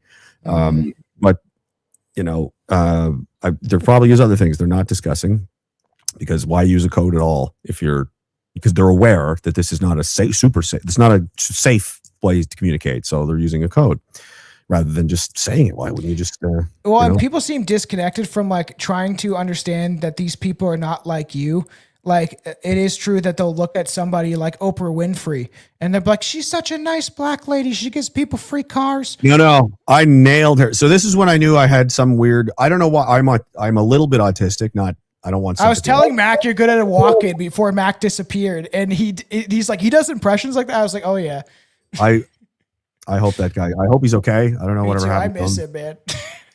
I met him one time and then he disappeared. So like, I didn't kill him. He was my co-host for 4. I'm like, great. People are going to think I murdered him or something. Great. That's all I need. Or I OD'd somewhere. I don't know what happened. Like, I feel he was such an awesome co-host. And then he just funny guy. I don't know. It is who knows? If he wanted us to know, he would have said something. So yeah, that's true. Hope he's doing well, but it's weird. Where'd he go? It was hot the other day and I just turned into Christopher Walken for a whole day. I couldn't stop. I know, that's so funny. I saw you wearing your Hulk Hogan leotard. Just kidding. When I was a kid, I've done this a few times to the point where I just trust it now, because I always wondered, like, am I like there's something wrong with me, or like why do I think that I'm really sure of this? This person is horrible, and everyone's telling me I'm crazy, and my own mother is like, "Why would you say that?" I'm like, well, I don't know. And then the years like Oprah Winfrey, I was like I saw it 10, too. and I'm like, she's evil. And my mom was like, "What?" I'm like, "Nah, she's evil." Like I can just see. I don't know how to explain it. It just you ever just know something all of a sudden? So we were talking about these downloads. I don't know. Yeah. It's just like it wasn't like I'd worked it out in my head or something like that. I just looked at her and knew like she's not a good person and I'll stay away from her.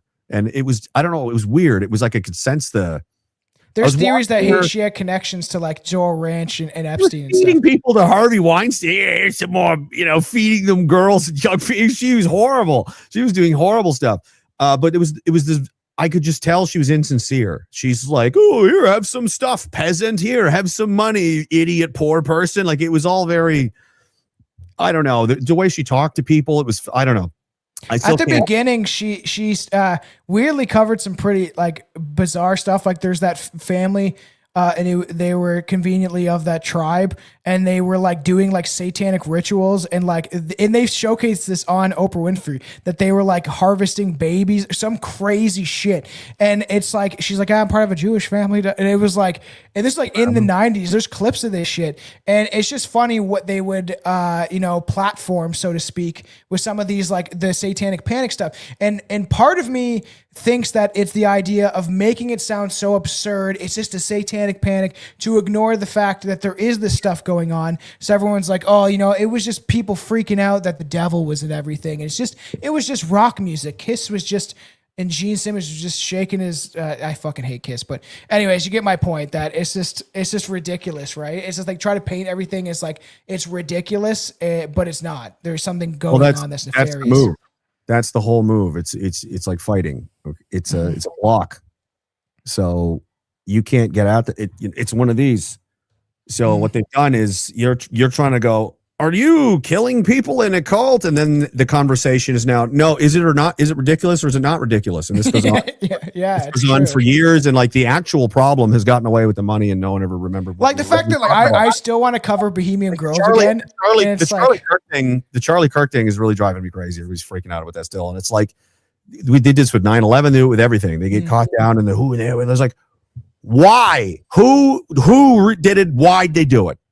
It's like, but they shoot. I don't care if it was Robinson, if it wasn't right. Like, where did this come from? Like what was he all by? He was not. I don't think anyone believes this guy was all just by himself and the whole thing. Like, it was very, that doesn't happen anymore. This is like out of the 1960s. We're just going to blow him away on TV on purpose, and Do you think what Stu Peter believes is that it was a bomb in the microphone? Because there's weird connections, dude, where the same place these explosive devices were being made blew up, and conveniently around the same area. And it's just like, it's kind of feasible. Like even like I know people even that I work with that like they like Candace Owens or whatever. I'm not a huge fan, but like she was trying to expose at least some of the aspect of maybe Israel's involvement or whatever. But I remember showing I remember when it happened and I showed the video. And like I remember going to people at work and be like, "Look what," and it just was everywhere. And I want to say it's almost like a trauma thing too, man. That the whole world sees his neck get blown out, like it's trauma. I mean, I've seen a lot of people get torn up by bullets and guns and stuff, and he definitely was hit with something. But there's weird shit going on. Like it was his shirt, his necklace he's wearing goes out and up and over his head. Like something pushed it up and his shirt does that too. You can see looks like a blast wave of something go up, and it takes his necklace over his head. So that bullets don't do that. So something else happened, and the explosive device might make sense. It looks like his lapel mic blew up, and the Rode mic too. It very well could have. I don't know. I haven't spent a ton of time looking at it, but when I first saw it, it just looked like he, caught a bullet in the neck and went down. And I was like, I figured it was somebody with an AR-15 because that's always what it is, and that would be about right. If you've been shot in the neck with an AR-15, that's what it would look like. And then they're like, "No, there's a fucking 30-06." I was like, "Well, that are you sure? Okay. Well, I mean, there's a lot of weird. I don't know, and it's all. Oh, it was a soft point." ammunition, like, okay, but still, I don't know. It's just That one was something that I think traumatized a lot of people and shocked them almost, because I wasn't a fan of Charlie. I watched some of his videos. Even my co-host likes his stuff a little more than I did, but I was aware of his involvement with a country in the Middle East, right? So I didn't like that aspect of it. He turned on an identifiable group. That's it seems literally what happened, but that event of like how many people were witness to it, like I saw it on Facebook. It's like as soon as pretty much it happened, right after work, I just looked at my phone and it was just like right on Facebook, his neck being blown out. And it's almost like they show you these things sometimes, I think too, is as some trauma-based like ritual. They say that the best way you can put people under mind control is if you traumatize them. So if you're doing that in a clinical setting like MK Ultra, imagine what they could do if it was like on a mass scale of like millions of people. That stuff that just happened with Perez Hilton. They have an Aria Grande music video where she's covered in blood, and then that Perez Hilton just was knifing himself live on a live stream covered in blood. And it's like horrific, like Carrie symbolism shit. And it's like, is this traumatizing? Like a trauma event for like mind control? That's like schizo shit, but it's crazy what happens. It's simpler than that. It's just gangster shit. So like people get into the weeds with it. Like if you cross them and go against the team, like getting killed is often what happens. But normally it's a suicide or an overdose or a hanging or like that will happen normally. Yeah. They didn't do that with him. Heart attack gun.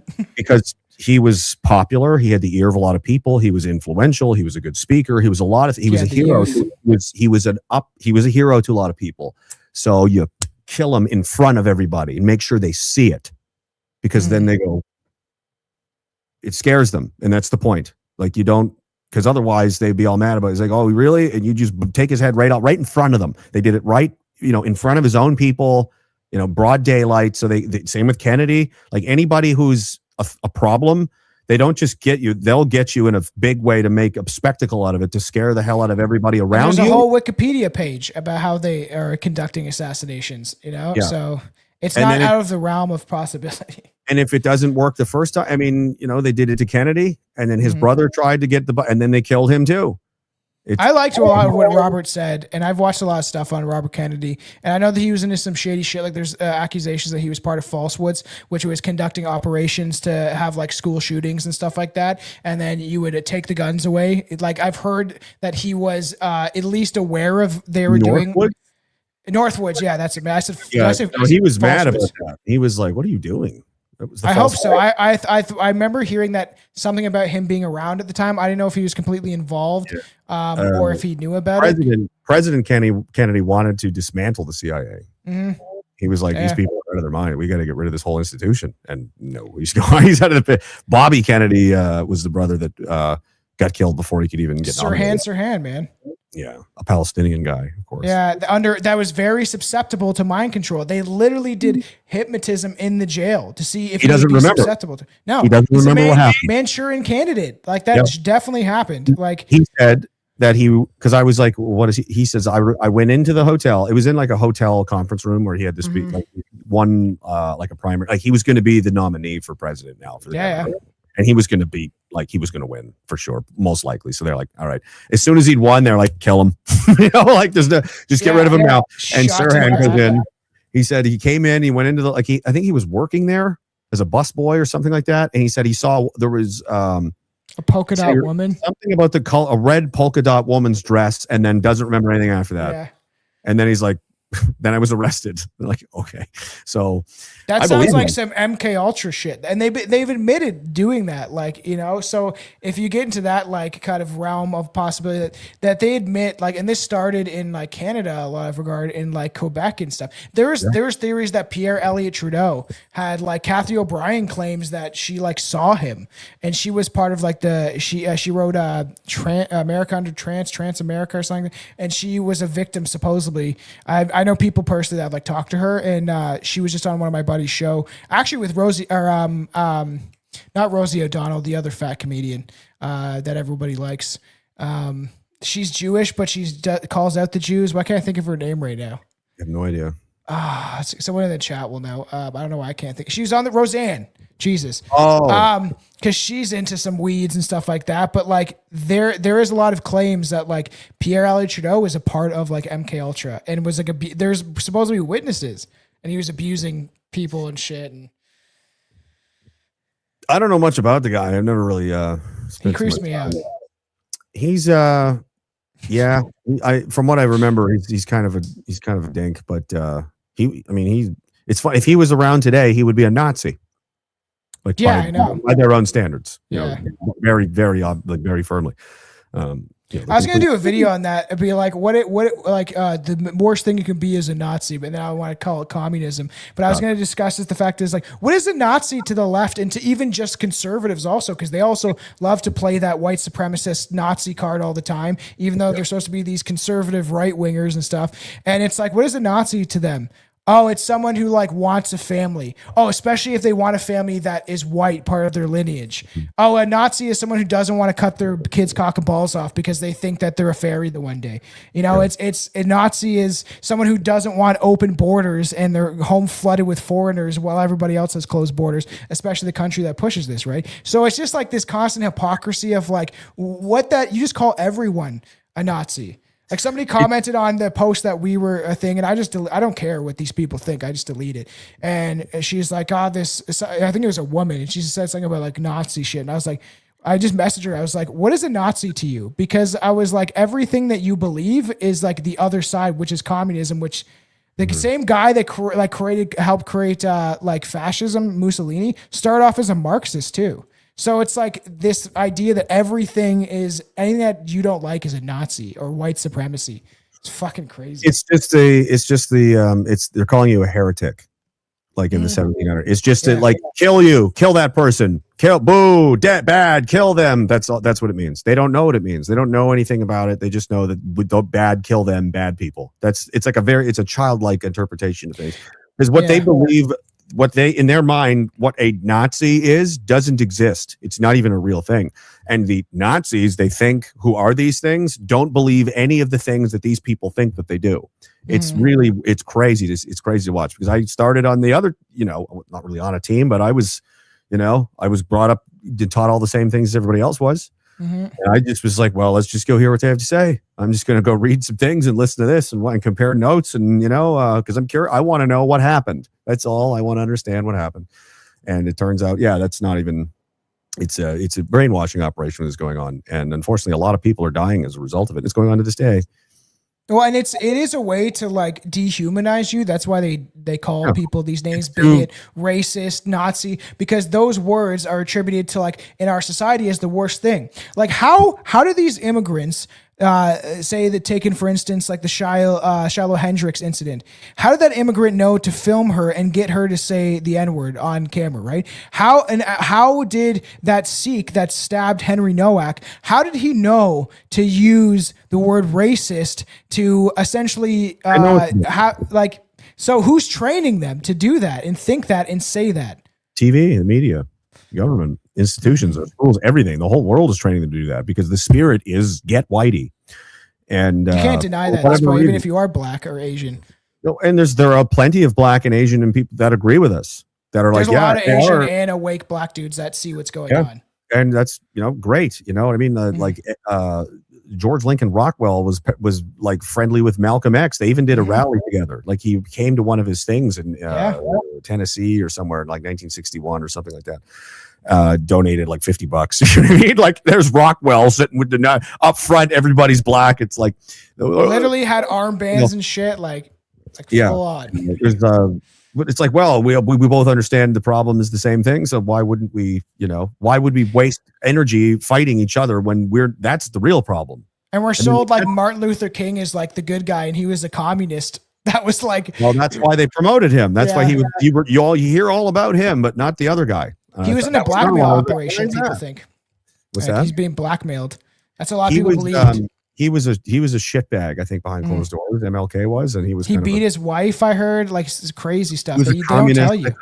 I think he was some kind of communist agent. There was a whole bunch of, but I think the FBI just took him out or something. I don't really know exactly what happened, but the government. People think that maybe he started to clue in, and then that's when they're like, oh, because he was like, all come together and stuff like that. And honestly, it's surprisingly as weird and strange as it is. There is some black people out there. The black Israelites are kind of crazy, but they actually like believe in segregation and shit like that. That they have evidence that when in America they were segregated, they had their own businesses, which now obviously the government institutionalizing, but they had their own doctors' businesses, their own community, and there is a claim. This is their claim, not mine, but that they were thriving better than what they are now after like they pushed them in the project buildings and shit like that. So it's like objectively look at reality of what kind of were instigating, forcing everyone together, and who was holding that gun, essentially, right? I mean, I think people need to have their own homes. That's all. You need, like, how a child, like, you need your own room. You need your own space where it's just you to just, everyone needs that. If your childhood home, bedroom, or your home, and then your street, your town, you have to, as a people, you have to have your own part of your own town, your own country, your own space. Like, that doesn't mean, they'll have to ride the same bus or whatever the fuck, or if that has to happen. But like at the very minimum, everybody has to have their own home to go to. And to deny them that is insane. That's a form of, everyone else in the world has one. Yeah. And we're the only ones that are being told, no, you're not allowed to have the one thing in the world that everyone else has. That's like a human right to have. I truly believe it's like it's not a human right to have access to like white countries. Meanwhile, all these places have like these groups of people have subcontinents of their own. Africa has like majority of Africa is just Africans. India is pretty much it's just all Indians, right? So it's like this hypocritical thing. But then you kind of Muhammad Ali has a great bit. I can't remember the guy's show in there, but he went on about this one. Blackbirds fly with blackbirds. Yeah, it's like he was just honest. Muhammad Ali was just an honest man, which is why I respect him. Well, he didn't go to Vietnam, and he's like, "Make me," and they're like, I'm like, "Good for him." He's got balls. Good for him. Muhammad Ali, but even I just wanted to say something that I clued into recently, and it just makes sense. Where there's people on both sides. The people that claim to be in the like awake community, they don't say woke, but the people I'm awake to what's going on or whatever, right? This kind of people. Awake? Like your alarm just went off awake, or 2 p.m, you've already had a workout awake. The truther community, and then there's a lot of people that just peddle. How much money can I make off of this? And how many followers can I get? That's essentially because, I've said this before, even with the show and stuff of the content that I cover online or whatever, or the speeches or whatever I do, I could have easily made money and been a conservative grifter or a conspiracy guy that just told you all the crazy different conspiracies. But I chose to recognize that my people are under attack. And one thing I've made reference to is that clearly the idea of multiculturalism is part of the New World Order. Because if you think about it, what did they want? They don't want anyone with a cohesive individualist identity group collective, right? Europeans, Irish, whatever, right? And that's why you see them when they, Irish came here, they would hang out with the Irish, and the Italians, they built Little Italy because they wanted to be with their own people in America, right? If you see these little things, and it's like just how having in-group preference, but why would multiculturalism be part of the New World Order? If you wanted to erase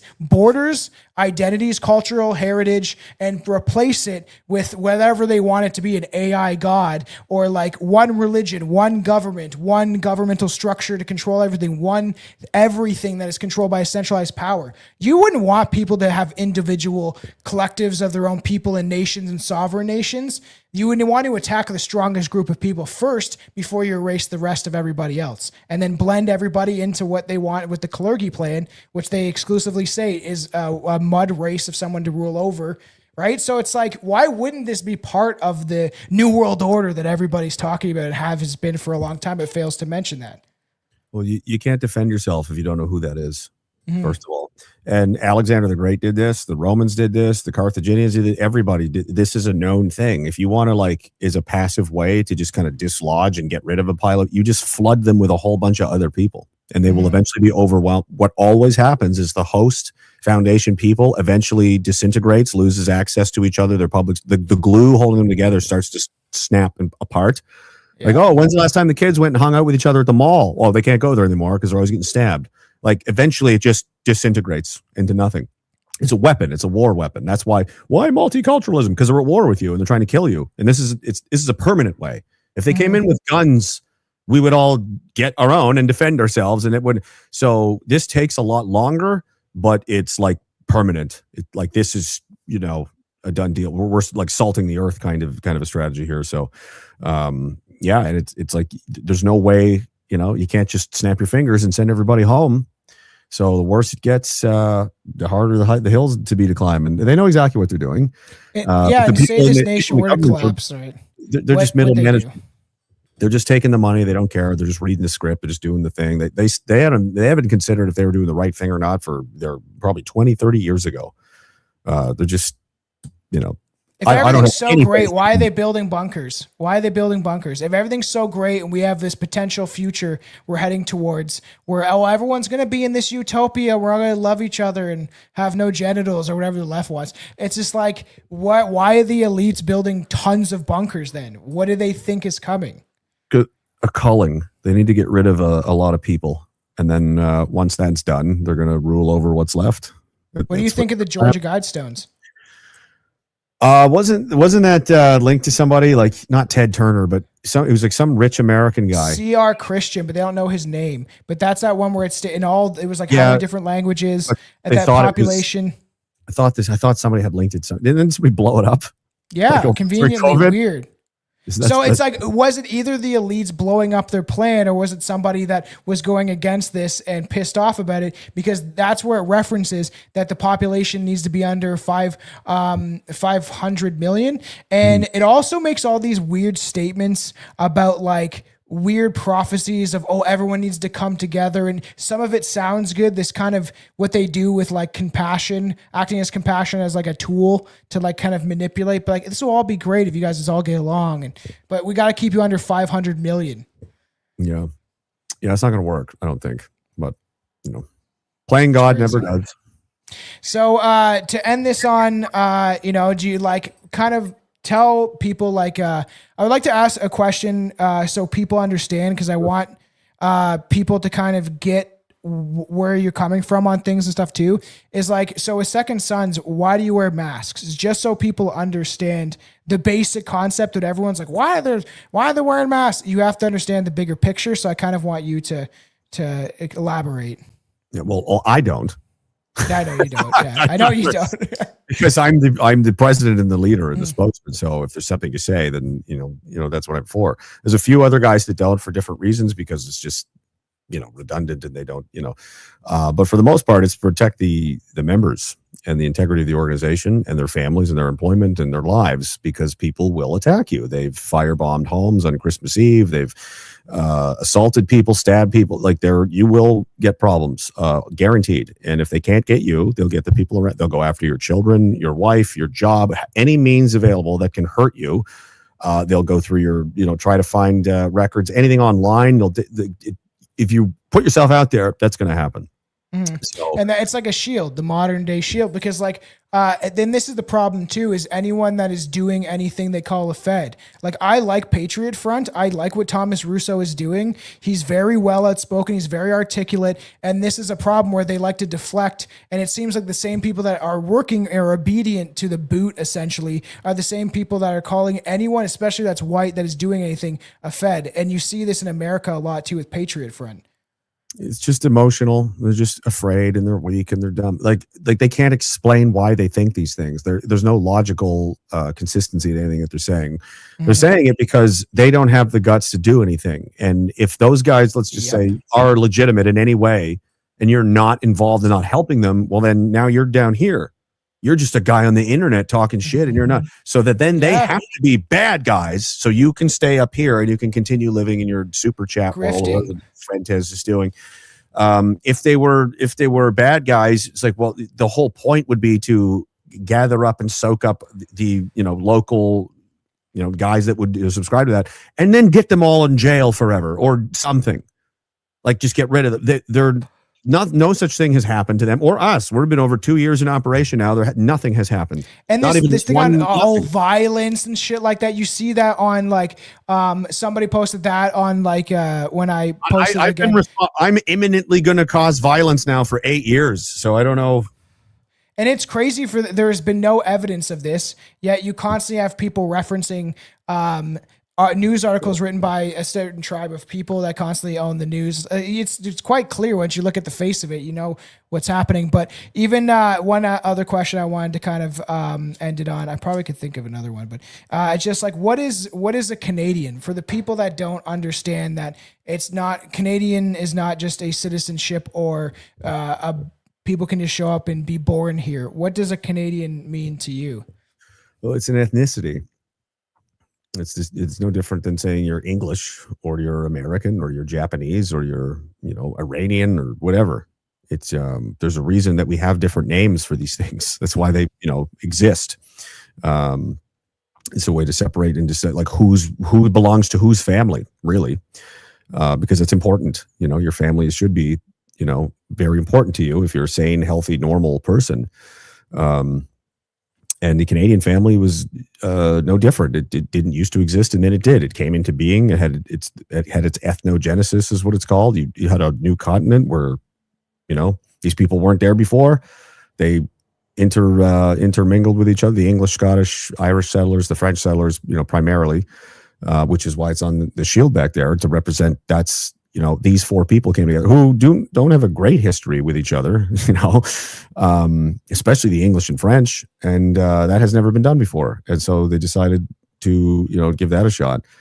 And that's why we're not English or French or Irish or Scottish, because why wouldn't we just be that? Like, why are we Canadian and not that? Because we're not the same. We're on a different continent on the other side of the world, and now we're all, you know, the French kids are getting married to the Irish kids and the Scottish kids and the English kids. And eventually it's all like, now everybody's related to everybody. Well, now you've, you know, after a while, that's, you know, it's whole different thing. Like, why are they Australian and not British? Why are they South African and not, you know, British? Why are they from New Zealand? Why aren't we British?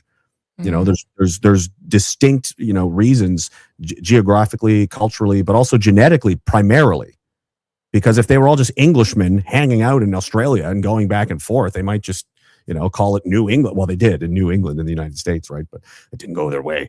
Well, just the story to stop you, but what do you say to the people? Because this is something that I've had to make so many videos about and try to express about, like, the history of the Native Americans, right? Because they're not native to America, and like, we did have a relationship with them. It's not this browbeating bad land acknowledgement bullshit that they've been trying to peddle. Because every time you're like, I'm Canadian, they're like, no, the natives are Canadian. But I'm like, it didn't exist though, right? So it's like these arguments that a lot of foreigners will make is they'll call it stolen land while they're on the stolen land living here, and then saying that we should go back to Europe because now it's theirs, like this whole idea. So what like, okay, and then start dismantling everything. Like, no, the bricks are coming with us too. This is all ours also. You don't get to keep the infrastructure, the buildings, or the electricity or anything. We're gonna go strip it right back down to the forest, and you can have it. That's what me and Mac were joking about the one day. I was like, he's like, decolonization is all of you going back to the Stone Age. He's like, I'm not afraid of your decolonizational line, your clothing line. What scares me is if you guys go back in the wilderness. He's like, no, that would be fucking scary. Yeah. Well, there's a difference, and they don't seem to know that, because they don't know what the word Canadian means. They don't know what ethnicity means. Why is there? Because they say, I'm a Canadian citizen. It's like, no, you're a Canadian or a citizen or a Canadian - citizen. If they both, people think they mean the same thing. If they mean the same thing, why are there two different words? We have words for reasons, because things are different, and we create different words because they are different things. A Canadian is an ethnicity. A citizen is a hyphen. It's an attachment. It's like being adopted. You know, I'm not your real dad. You're not my real son. Everybody knows because you're black. You know, look, but, you know, we're going to put hyphen, you know, last name on there, and you're going to live with us. African American, right? Right. And we're going to try. It means that you're under our umbrella of, you know, influence. It's like you're, you know, of the Canadian people, that's an African Canadian. You know, you say that. It's like, okay, he's with them. Chinese Canadian. What that means. Like, oh, they're with them is what that means. So it's like the same rules and laws and everything, all that applies to you. All right. It's like every Canadian is a citizen, but not every citizen is a Canadian. They're two different things. You know, one is, it's like a Japanese citizen. I could be a Japanese citizen. Am I ever going to be Japanese? No. I could learn Japanese and live Japanese and marry a Japanese woman, but I'm never going to be Japanese because I'm Canadian. Right. It's very simple. And this is like, people will just, and again, it's not that it's a logic, like it's hard to understand. It's the fear of what it means if they accept this reality, because they've been trained and browbeaten to like a religious degree that no, that's, it's blasphemy. And you know what happens to blasphemy? You know what happens to heretics, don't you? They call you a Nazi and then we kill you. So don't be doing that. And it's all fear-based, which is another thing I learned when I was only younger. in white countries. It's like that meme where it's like Africa for the Africans, and they're like, yes. India for the Indians, like, yes. And that's like Europe for the Europeans, and the chick's ripping out her hair. If somebody's trying to help you understand something or teach you something, they're not trying to scare you. Like when COVID happened, they weren't like, all right, guys, here's what's going on. There's no need to panic. We have a problem, but it's under control. And here's what we're going to do. And we're going to explain how everything works. And everybody go, do what we say or we'll hurt you. We'll cancel your businesses. That's not legit. That's manipulation. That's deception. Because I know I've been in leadership positions my whole damn life, from the military till right now. And if you need to, especially if it's a difficult situation, it's, screaming at people, trying to scare them is not a good idea. That's not going to help unless you're trying to manipulate them into doing something, because if they're afraid and frightened and they can't think, they'll just start to do whatever they're told to do, which doesn't necessarily mean it's in their interests. And it usually isn't. So if they're screaming at you and demanding, like, that's not teaching you. That's not love and tolerance and understanding and human compassion and listening, Christopher Freeland. That's manipulation. And that's something you do to slaves. You beat slaves and threaten slaves and whoosh, like that's what that is. We didn't get that. Yeah. One of the first steps to slavery is not being able to ask questions. You can't ask a question, you're a slave. And I believe, like, the state, if it's done properly in the old way, the ancient, I had a tweet today. I said, we used to already have it because people were going about social credit scores. We had a social credit score forever. It was called honor, but you can't buy and sell that. So the bankers got rid of that. We can't be having that. But our old system that's how it worked. And the king or the emperor, whoever, because there was a reason for that. Like their family had done X, Y, Z. They were respected. The aristocracy was like wealthy, powerful families, but they employed a lot of people. They've protected the country numerous times and lost sons fighting to defend. Like, that's why they're up there. Like, do you want to do that? No, thanks. Well, that's why you're down there. That's how it used to be. Napoleon would go run on the fucking, like, he would be the guy in the front. It's not, you don't see Pierre Polyev like, it's just like, it's not even the kind of the same thing. But it's, the state is supposed to be like the father, not the warden, the father to the nation, the people. And if the people are, they're like children, like it's emotional hysteria sets in and whatever, you don't scream at them. Like if you have a house full of kids that are freaking out because they think there's a problem, everybody calm down. Is your dad, what would your dad do if he's a good guy?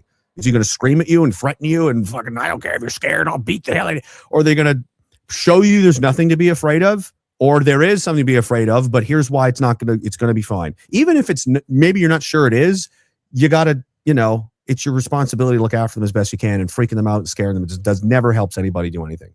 So, there's a way to behave and there's a way not to behave. And they never do the things that someone who loves you, like your father, would do. Because they're not looking out for you. They're looking out for themselves. You're there to assist them in getting rich and getting bigger houses and moving to bunkers and all these other things. Did you see like Fauci's diaries and all this stuff that came out? They don't give two fucks about anybody down here.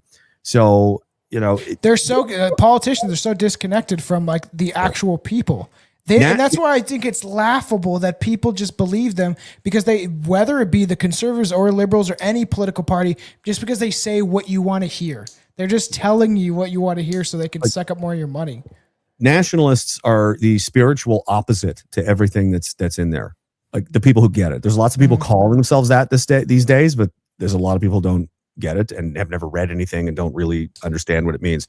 But it's like a spiritual commitment to like, okay, I'm part of a family. I'm the smallest part of it. So I'm a part of it. So if I suck, the whole family sucks as much as I suck. That's going to affect them. If I'm doing well, if I'm healthy, if I'm strong, like they don't have to take care of me. I can help other people. It's better. So yourself, your friends, your family, first of all, your children, your partner, your husband, your wife, your parents, all of that should be your priority next. And then the people in your town, like your friends and family and cousins, and it just keeps going up until the country is the total encapsulation of, that's the whole team. That's the whole family. And the reason we have any of this stuff, the reason we have this country or having is because everybody bought into this concept. Because you can't build Toronto with a couple of guys. You can't build the Trans-Canada Railway on your own. You need massive manpower. How does that happen? Because you've got millions of people that agree, like, all right, we're all on the same team. We're all going to work on projects together in huge numbers and get things done and build cities and that's how all of this works. And the reason it's not working anymore is because everyone's just stopped doing that. It's all about me and mine and me and mine. Everybody's out for themselves. COVID ran everybody over because nobody wanted to stick up for anybody. No one saw the person being stepped on as theirs. They just like, well, that's better them than me. I'm keeping my job. Instead of that's someone in your family being hurt by, and you don't give a shit. Like this could never have happened in a nationalist country. COVID would have been laughed at and those people would have been ejected from the building. Mass migration would never happen in a nationalist country because it's not good for the people who live there. This is the equivalent to being the father of your household. You've got your wife and your children here. And there's a big difference between we have some extra money and food and there are some hungry people. So we're going to give it to them. And all of them come live in our house and displace my children, rape and murder my wife and kill me and turn my children into slaves. It's a big difference. We're willing to help people if they need help, but never at the expense of our own household and our own children, because otherwise, why are we here? Those are our priorities. That's why we're here, are the children and our friends and family. That's why we do everything, why we do every single thing that we do. Our businesses are meant to help them do things. Our healthcare is meant to protect them. Our police is meant to protect them. Our fire people are meant to keep things from burning down. Everything that we have that we cherish, that's important, that matters, is meant to help, enhance, protect, and nurture the people, our family. That's the whole reason we're here. So the whole reason we're here is being horribly affected by the decisions they're making, and they're saying, "Oh no, just let it happen and kill yourself." And they also gaslight us to say it's about that they care about us. That this is the sinister activity and the things that they push that are nefarious against people under the guise of this is for your health, this is for your safety, is like laughable, right? It's just so crazy. This is for my health and for your channel's health. But go ahead. That's funny. Yeah, and it's that is part of it. It is kind of crazy, man. Like just the way they try to manipulate us. And a lot of the people believe this is they just think that to get along. And that's where I lost my sense of, and actually Derek made me question this, where I was like, well, I'm a libertarian. I've always not liked the government. That's normal. And I'm like, I just want to be left alone and fuck the government. I don't get mad. You know what libertarians are to me? They're like 13-year-olds that are experimenting with like wearing tank tops and like trying to put their hat on backwards and shit. You know what I mean? They're like, and I'm like, oh, you're cute. You'll be okay. Well, and that's why Derek's like, well, what if something did happen and you were just on your own? You know what I mean? And there's hordes of people, like, right? He was bringing up these points of like that you even I've referenced this, like, and this was like years ago when I first met Derek. But even when I've referenced something about work, they're like, well, shit goes down. I'm just going to go out north into a cabin. I'm like, yeah, but what if somebody finds you? Like a group of 10 men and it's just you and your wife. Yeah, right. What if you get sick? What if anything? Like it's not a great way to live either, because you're busy constantly. You need firewood, you need food, you're just working to survive. And that's all you ever do again until you're too old to do it fast enough. And then you freeze to death or starve. Like it's not. Look at any zombie movie. As soon as you have resources. The Vikings and a lot of Northern Europeans and cultures, the worst punishment was not execution; it was banishment to go live by yourself in the wilderness. That was worse than death. The Jews know what that's like. Or exiled. Yeah, well, never on their own, but yeah. I wanted to say that I can't remember. Sorry, I lost your train of thought. Weed did it to me, probably. I can't remember. Oh well. Yeah, and it is. I'm glad that you came on. I would definitely at some point like to do this again. I enjoy our conversations and stuff like that, and it's. I often we cover certain topics on the show, so going off script and being able to just talk about all these strange and important things that are happening in the country, and that's why it is true that like white people specifically, and like I'm not against, like I had a Puerto Rican kid on and he was speaking out that he doesn't like race mixing, and he's mixed and he says he sees the problems within it, but also he was like, he's a Christian kid, but he's an advocate. He advocates for white people, and he was like, I don't want to see you guys go anywhere. Here's my take on it, because I'm a believer in natural law, I think you should respect nature. I think it's there for a reason. And it's, I didn't make any of this. It just was here. So like, I should respect it. Doing that, does it add things or take things away? Because if you mix everybody together, we don't have Japanese people anymore. Yeah, I agree. We don't have, it's just all just a blob of, is that better? No. We'll progress to our utopia though. I mean, and I also don't care. Like, friends of mine have, mixed race kids because it's like, it happens. I've seen some hot Japanese girls. You know what I mean? Like, I've been, in my day. Like, if it wasn't gonna be my wife, I joked with her when I was 18. I was like, I'm gonna move to Toronto. When I was like, wanted to be a rapper, I was like, I'm gonna find some hot Japanese chick. This is like I'm 18. If I'm a 25-year-old master corporal and I'm, hitting the bars in Virginia and somewhere, and I end up next to Rihanna, like I'm going in. Okay, like, I'm sorry, like it's going to happen, but that doesn't mean like state, which is kind of where we're at. Is like state enforced. Like, no, we want everyone must be mixed race. Look at the amount of commercials. It's like it's programming because that's what you see all the time. So if you see all the time, it becomes normal, and it becomes normal. Once it becomes normal, it becomes expected. And if it's expected, well, then you have to go up and get one because that's what I see everywhere. And that's what we're supposed to do. It's brainwashing. And the truth is, like an overwhelming majority of people stay. Turns out they prefer their own, and I think that's what it's preference. It's supposed to be like that because you're healthier. There's actually there are more complications. There are things that can happen. It's not like going to happen, but it's a little more than. If I need a bone transplant, I can't get it from a black guy. That's a fact. Yes, things like that. There's strange little, things like that. And I mean, I don't know. I'm not going to tell you who you can't love and have children. Like that's never going to be. But I just wanted to reference that kid I talked to. He's even made the objective thing that he's younger than me, but he's like kind of a nationalist in some extent. But his parents did it right and immigrated in the States. The States is a little more mucked up in regards of different ethnicities. We just have tons of Indians a lot of times. But he was actually stating. Him and I didn't address that. I didn't. Yeah, and he literally said, "I don't want to see you guys go anywhere. He's like, my like whatever, I think his parents came to America because of what you guys created." And he was like, mass immigration is not benefiting the host nations in the Western world. And he's a Christian, so he sees like what the Western world and Christianity in some part, because it helped, driving that force of faith and stuff like that, create a lot of the stuff in the Western world, or at least the faith and stuff like that of how to get through some of the horrible things that settlers and everybody else had to go through to build this place.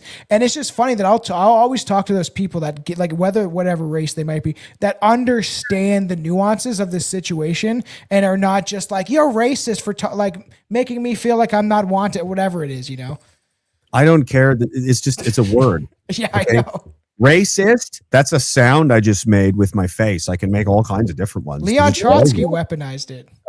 Words are a tool. They're not in of themselves anything. They're just noises that we make to convey an idea that we have in here that we're trying to get you. That's why people say, do you get what I mean? Did you get it? Yeah. Oh, I get it. I get it. Not because of any word. They're trying to like kind of sync you up with an idea. And it's hard to do. So we have to invent drawings, and that's basically what words are. Like, I'm going to draw a sequence of squiggles and you're going to, it's just all a process. So it doesn't mean anything. It's like, that's just, you're saying you hate me. Cool. I don't care. Like, good. Whatever. Yeah, I know. And they're crazy they program white people to be so afraid of it, though. That's what my thing. It happened to me when I was younger until I just stopped caring. I like, if I care about my own, it's cool now. If you're under 16, under 17, it just probably means you're cool. Like it's going back. We used to make fun of everybody, man. I grew up in South Park and all that shit. Like, you think we were making racist jokes? We made jokes in grade 6 that Jews could fly. Like, why did that happen? It's just because you're just a kid and who gives a fuck? Kids are the immune system. They're meant to do this. They always test the fences like the Raptors. That's what they're supposed to do. Yeah, if it's rotten and rickety, then the fences will just implode because they should. Because these kids, their whole future's ahead of them. And if everything needs to be rebuilt from scratch because it's rotten and shitty, that's exactly who should do it because they have the most time to do it, the most life, the most energy, and the most passion to do it. That's exactly who needs to do it. But if they come up against the fences and they're pretty rock solid and things are pretty stable, and then they calm down and eventually they go get a job and start wearing a tie like they did in the 50s. You know what I mean? Yeah, and I have a future. I can buy a house. Yes, kids are rebellious and they test the fences and just because that's what they're supposed to do. like our whole society again, like a lot of things are not accidental when you realize like how all this works. It's just we were made for a reason, and we work for the whole thing is beyond human design, obviously, in my opinion. But yeah, that's what I think kids are supposed to do. That's what they're made to do. Having a kid changed me, man. It's and when you're life older, changing. I think that these like you're on the way, like 70 plus, like your job is to try to pass on as much knowledge as wisdom and nurture and help and teach and train people who are on the way up, because you have the most experience. You've been here the longest. You've seen the most things. You've had the most time to think, the most, all of this. That's your value. When you're young, it's your energy, time, and power and youth, but you don't know shit. You don't know anything. You're an idiot.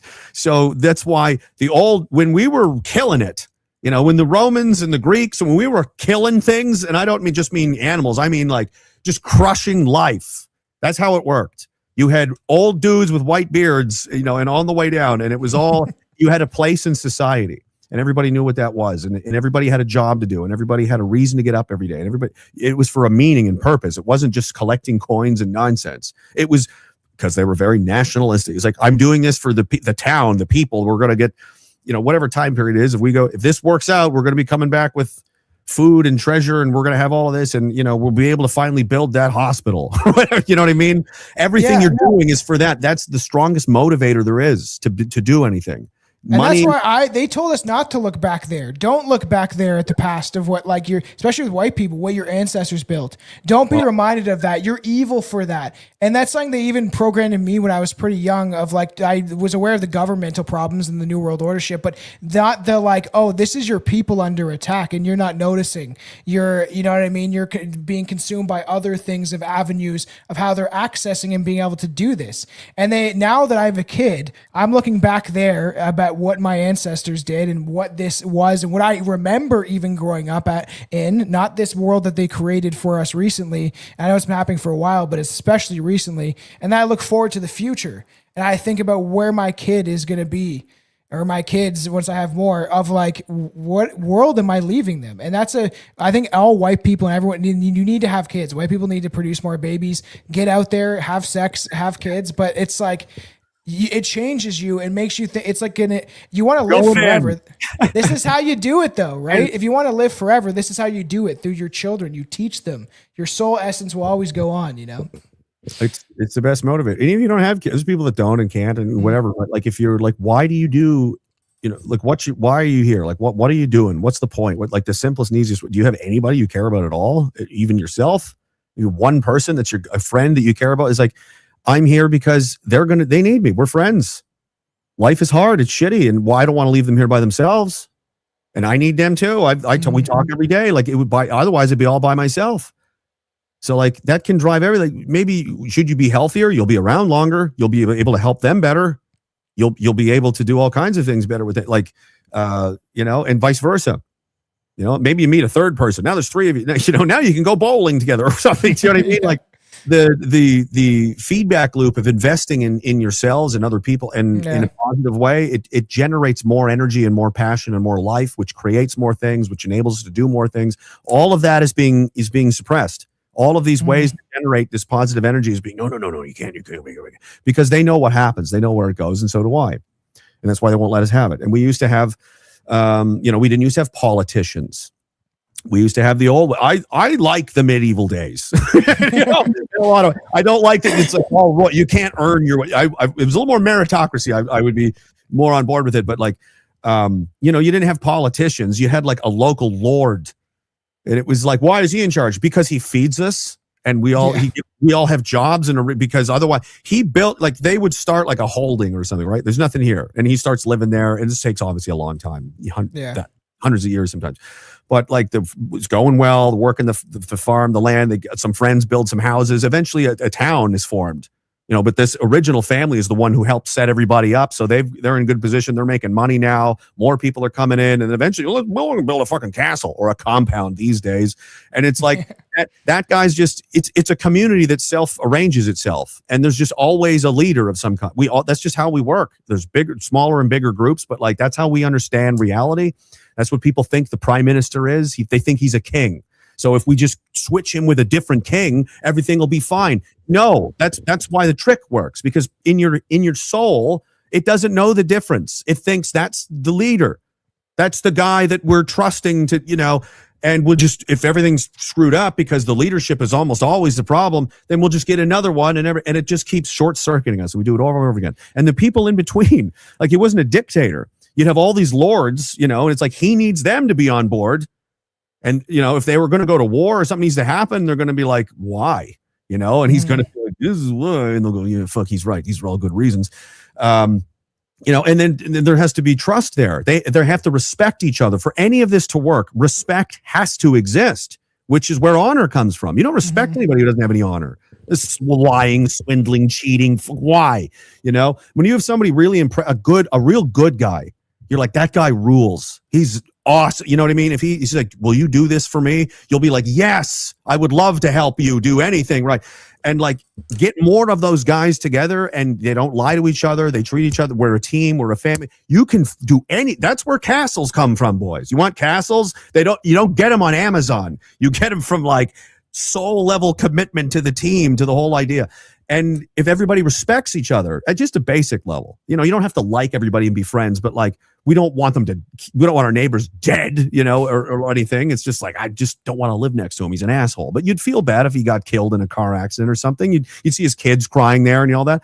Like, just, we don't lie to each other. That's our whole, that's their world. Everything is a lie. The world's a lie. Everything they say is a lie. Everything is a trick is a lie. The word Aryan means noble, means nobility. Like honor, like they're the good guy. That's the whole point. We want to base our whole world around it, because every lie is something you got to untangle and twist and deal with. This time is ticking. We've got things to do. We want to build things and create things and explore things. We can't do any of that if we're running around putting out all the stupid fires you keep putting in with your lies. So if everybody's just on point and honorable, and we just tell the truth, and we just everything will work a lot faster and a lot cleaner. It's a crime to lie in the military. If you lie about something, get caught, you're done. You're dead meat. They could demote you, kick you out, put you in jail maybe. It's not acceptable. You do not lie to your commanders or anybody. It's just, people can die because of that. But out here in our society, we allow this. I mean, it's everywhere. And it's like, oh, well, everybody's lying.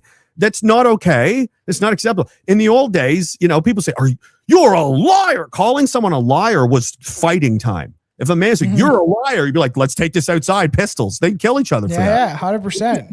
And it's like, and then people be like, my honor has been ruined. It's like, that's your real currency. Like, you were a well-respected person and now you're not. So that is going to affect who's going to talk to you, which is what they use against us. This is what the media, the CBC, they use against us. They try to ruin your honor in the eyes of all your peers. They don't care. They don't give a shit. They're having sex with children and doing crazy things. But they know that your people care. So they say things. Oh, did you hear that they're rapists? Yeah, you raped. They'll say whatever if it'll hurt your honor amongst those people. So it's like, they're playing a two-sided game here. The dice are rigged and weighted and all of that stuff. So we can't beat them unless we have to separate ourselves as much as possible and go in the opposite direction. And be honorable and upright and healthy and strong and trust each other and commit to because if we don't believe that, if we don't believe that there is such a thing as the truth and there is a right way to do things and there is a good guy, do we believe that is a real thing anymore? If we don't, then we might as well just kill ourselves right now. But I don't think that's true. And I think we do all deep down, we all want that. You can feel it in your chest. Like, God damn, I wish somebody would, come down. So why don't we just do that? We'll just summon it ourselves. Everybody just commit to that. Do we got anything else to do? Like, this isn't going well. This whole place looks like it's ready to fall apart. So, we might as well, if we're going to go out, let's go out like with some decency and some dignity. We can hold our heads up and hold our chins up and be like, well, they burned it all down, but they never got me. I didn't turn into a piece of shit because they turned the whole world into hell. Like, that's fine. I'm still going to get dressed every day and comb my hair and brush my teeth and hug my kids. I don't give a damn. I am never going to turn into that. And that's what they're trying to do. Yeah, 100%. Fight them in here is the first thing you got to do. That is so true in like every regard of just like the political environment. And that's the video that you did talking about, like we're all talking about this politics and what's going on. It's always this thing where it is about like now, like not in a violent way or anything. Nobody take this wrong way, but like people come together. There is more, like they always try to make it like something. I'm just talking about people coming together as communities and recognizing that if we keep going this direction, we're all going to suffer, but we're going to suffer individually. If we can suffer as a family together, bonded through that suffering, we'll come out the other side stronger. So it is crazy how everything is like manipulated and pushed to have us disconnected from that. And even like I was listening to, just because I was curious, Sean Ryan was on Tucker Carlson, and he even seems like defeated, like blackpilling. He's like, everything's a lie. Everything is a lie. He's like, he's like, it's gone, man. Everything's a lie. So, and it's just who you're talking, maybe it was Shields Sean or Ryan.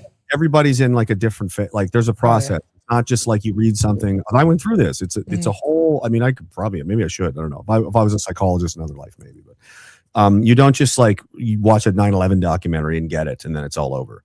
There's a process. There's a spurg phase. Like first there's something will happen that is going to cause you to want to peel the wallpaper and go, what is going on back here? I just want to, and then you start to see something and you're like, what the fuck is this? And then, so now you're, and you see the Star of Rem fan. And this happened to a lot of people. This happened to a lot of people during COVID, but they just went crazy because I was different because this happened to me 2012. I'll say I started like, what is mustache guy saying anyway? And then, but I could see something, go, whoa, and I can just go back and I'll just put that. I'm just not going to look at that for a while, and I could. That was like, don't look at this. And that intrigues you more because I did it. And I was like, I had like 8 more years to read about things and process things, and kind of just when COVID happened, everybody was just like, here's the whole encyclopedia, and just jammed it. Yeah, that freaked people out. I remember my dad staying in front of, like, we were outside, and he was like, I was like, this is being done on purpose. I was aware of this shit way before most people I knew. And I was like, because I was like, Dad, they don't think like us. I was like, this is not the way it works, man. It's because they're evil. Yeah. So through this phase, so once you realize like something is happening and you've discovered something, you need to now you spurg. You're going to spurg, especially if you're a little autistic. I think maybe we all are. Maybe that's why. I don't know. But I would sit there and just be in there till I like got exhausted I couldn't find anything else new to find out or know about it. And then I'd move on to the next thing. And then you have to like process this. And there might be a few rounds of this, and that could take a while. Like when I would like basically got to the bottom of the internet, I was like, I almost threw up a little bit. And then I went back to work for like a year and just didn't think about it at all. Cause I was just like, I don't even know what to do, but it starts to settle, and, it's like a bomb goes off and then you got to wait for all the dust to set and everything to just before you can see again. You got to wait for the smoke to clear. And then, there's some soul searching that has to happen. And you might have to face some hard realities, and people either accept it or they don't. And if they don't, they're too afraid to. And then they tell themselves why it's not true. You'll see people will, hey, have some money. They'll, and if there's an off ramp to something that's an acceptable consolation prize or whatever, then they'll take, there's people like Lucas Gage. There's people out there doing these things that just, because they get tired and it's exhausting, because it's a brutal reality. It's very dark. It's not easy to handle, and it will drive people. I've seen people go crazy over it. I've had people in my family be like, why is he always like mention negative things or something like that? And I've said to my wife, because like, say this when I'm not around or something like that. And I always explain to my wife, I'm like, it's because like I'm paying attention to what's going on. They're not. So when I'm like, oh yeah, like it's okay to obviously have your family time and disconnect from that stuff. But when people are just purely living in ignorance and not thinking about the consequences that they're like leaving their kids or their family, is when it's like, no, like you have to understand that you're being targeted and you don't understand that you are. Like COVID, like the shot stuff, like all that shit. People don't want to think they're in danger or anybody's out to get them. But once you, kind of get through this process, and you're going to be mad, and then you're going to be depressed. Because it's over. It is so bad. It's not like there's a problem. It's like finding out. It's like if you were an astronaut in space and then you're like, oh, the world's been destroyed. You're like, nuclear war happened. Well, I think I was in a movie I saw, and I was like, they're up in space and like watching the nukes fly. Like, oh no, that would suck. Well, I guess that's it. So there's a period. It's normal, I think, to get really depressed and blackpilled about everything, because it's like you have to accept how bad it is. It's going to feel like that because it is that bad. It's really, really, really like Lord of the Rings level existential, if things don't turn around in the next 10 years, like that's probably the end of human civilization. Like that's where we're getting up to it. Forever. It'll be 1,000 years. I told you when we talked to person about one of my cousin that's just like black pilling, and he's like thinks it's, and I'm like, I keep telling him like, no, like you can't do this. Like telling his own kid that like, maybe like don't have kids and stuff like that. And I'm like, all your ancestors did that we're connected through blood, actually as like family. It's like you want to teach your children to like carry that on, and not to be like, just give up, it's all fucked. It's like, no, it's a test. I think it's a test from God. I think people used to be better at this, but the whole point, there's a reason. It's like, there's a reason that you feel horrible in black, and it's like, you have to figure out how I had to do this. I've been there. I've been, very, this is bad. This sucks. And it's over, dude. But that's the whole point, is to take everything away. There's just darkness in every direction. Like you just, and then you have to like, that's the way that is. And well, what can you do? You can only control you. So you just go anyway. You just decide, well, if this is how it is, I'm just going to at least try to find my way out of here and find something. The act of deciding to do it anyway, even though it seems impossible and hopeless, it's like you don't care about winning. So you're not like, it's like somebody who's on the edge of their seat gambling, waiting for the horse to cross the line. They're just like, it's already over and I don't care. I'm just having fun now. I'm just doing it for the love of the game at this point. Yeah, I really don't care. And when you do that, you'll start to like way off in the distance. Wait a minute, that's you have to learn that to really appreciate like what it's all about, because that's how far deep and scary you got to go to generate the kind of suffering mentally and spiritually that creates the environment for you to grow your own spirit to be stronger than this. It has to grow out of those conditions for some people, I guess. And it's the act of like pursuing positive outlook. You're actively taking action in something. It could just, they got me addicted to these cigarettes. Goy fog, I was calling it. You're smoking your goy fog, are you? And it's like, no, they won't get me. That's become your mission now. In like, as you're part of the war, it's like they will sell you no more cigarettes, and you're just going to dedicate. Like, you'll save a lot of money. You'll be healthier. You'll be all this. That's money they don't have anymore. You just turn it into it's a tiny minor thing, but it's something. You're doing something. You have a reason to get up every day. Yeah. You've got a battle to fight. You've got a thing to do, and then you can do another thing and another thing and another. And this generates more positive energy. So it's like this is how it begins. It's not over. You've reached the end point of the beginning. Yeah. Now, if you are courageous, which is what it wants.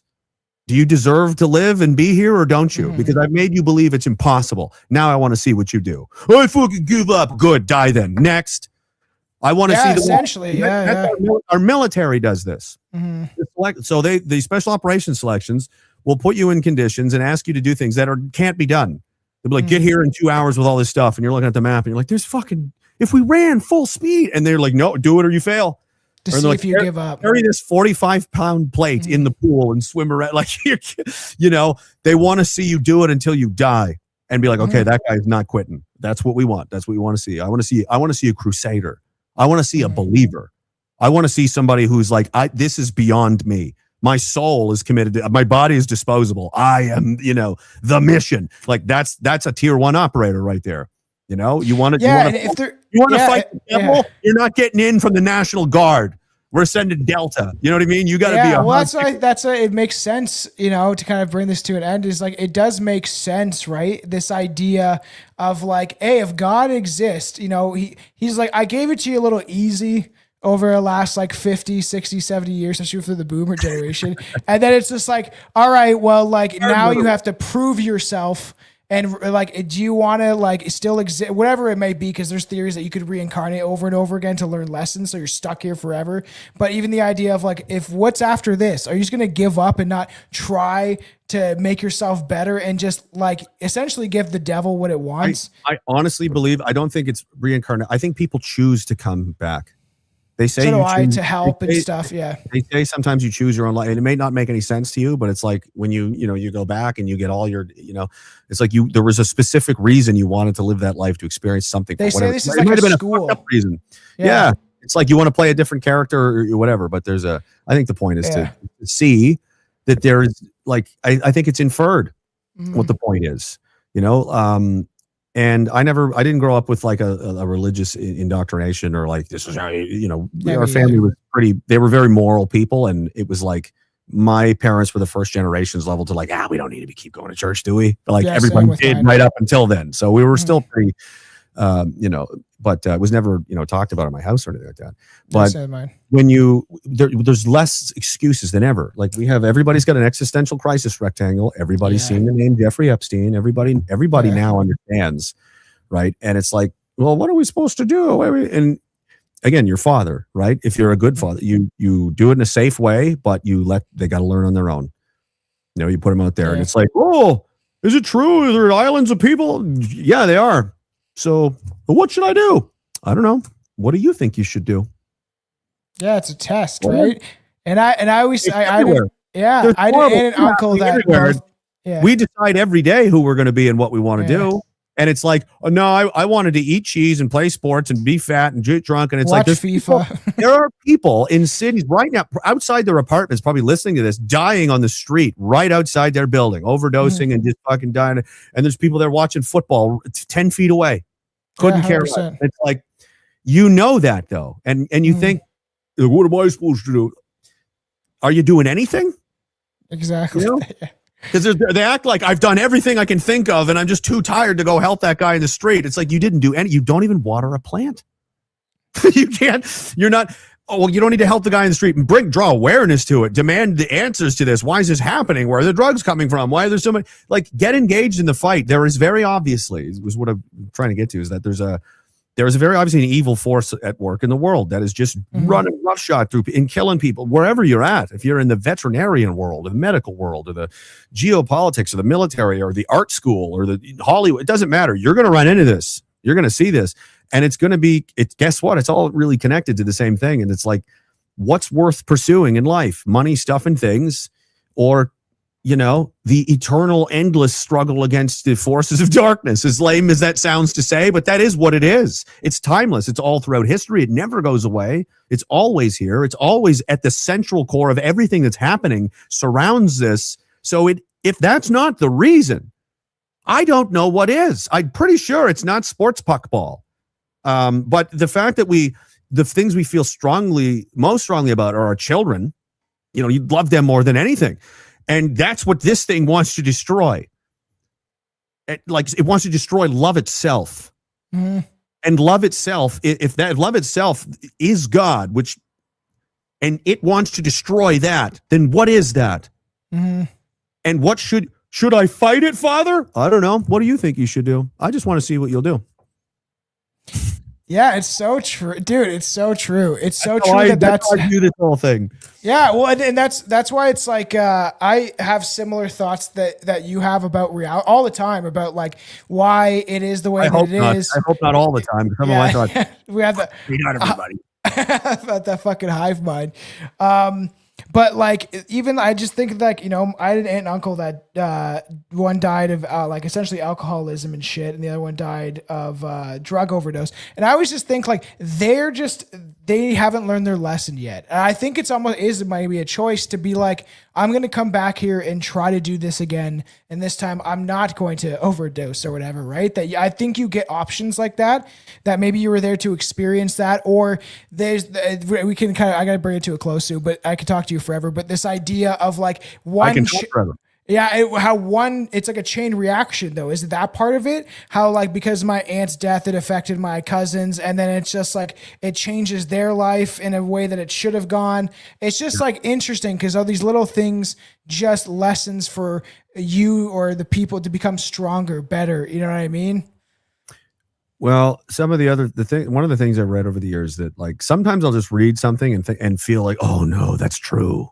You know what I mean? It'll just hit me. And one of them was that everything that you do, think, say is all permanently recorded, like in the fabric of reality, like every bit of it. And we think it's like, okay, you think God forgets things? So it's like, how good is his memory then? Probably that good.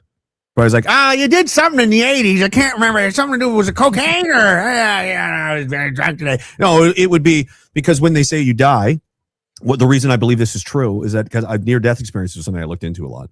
because it was just like, it seems there was legitimacy there. There's a lot of people and a lot of doctors and science, a lot saying like, there's something really weird going on here. So I'm like, okay, so let's look into this because I'm trying to figure this whole thing out. And death is obviously connected to this. It's essential.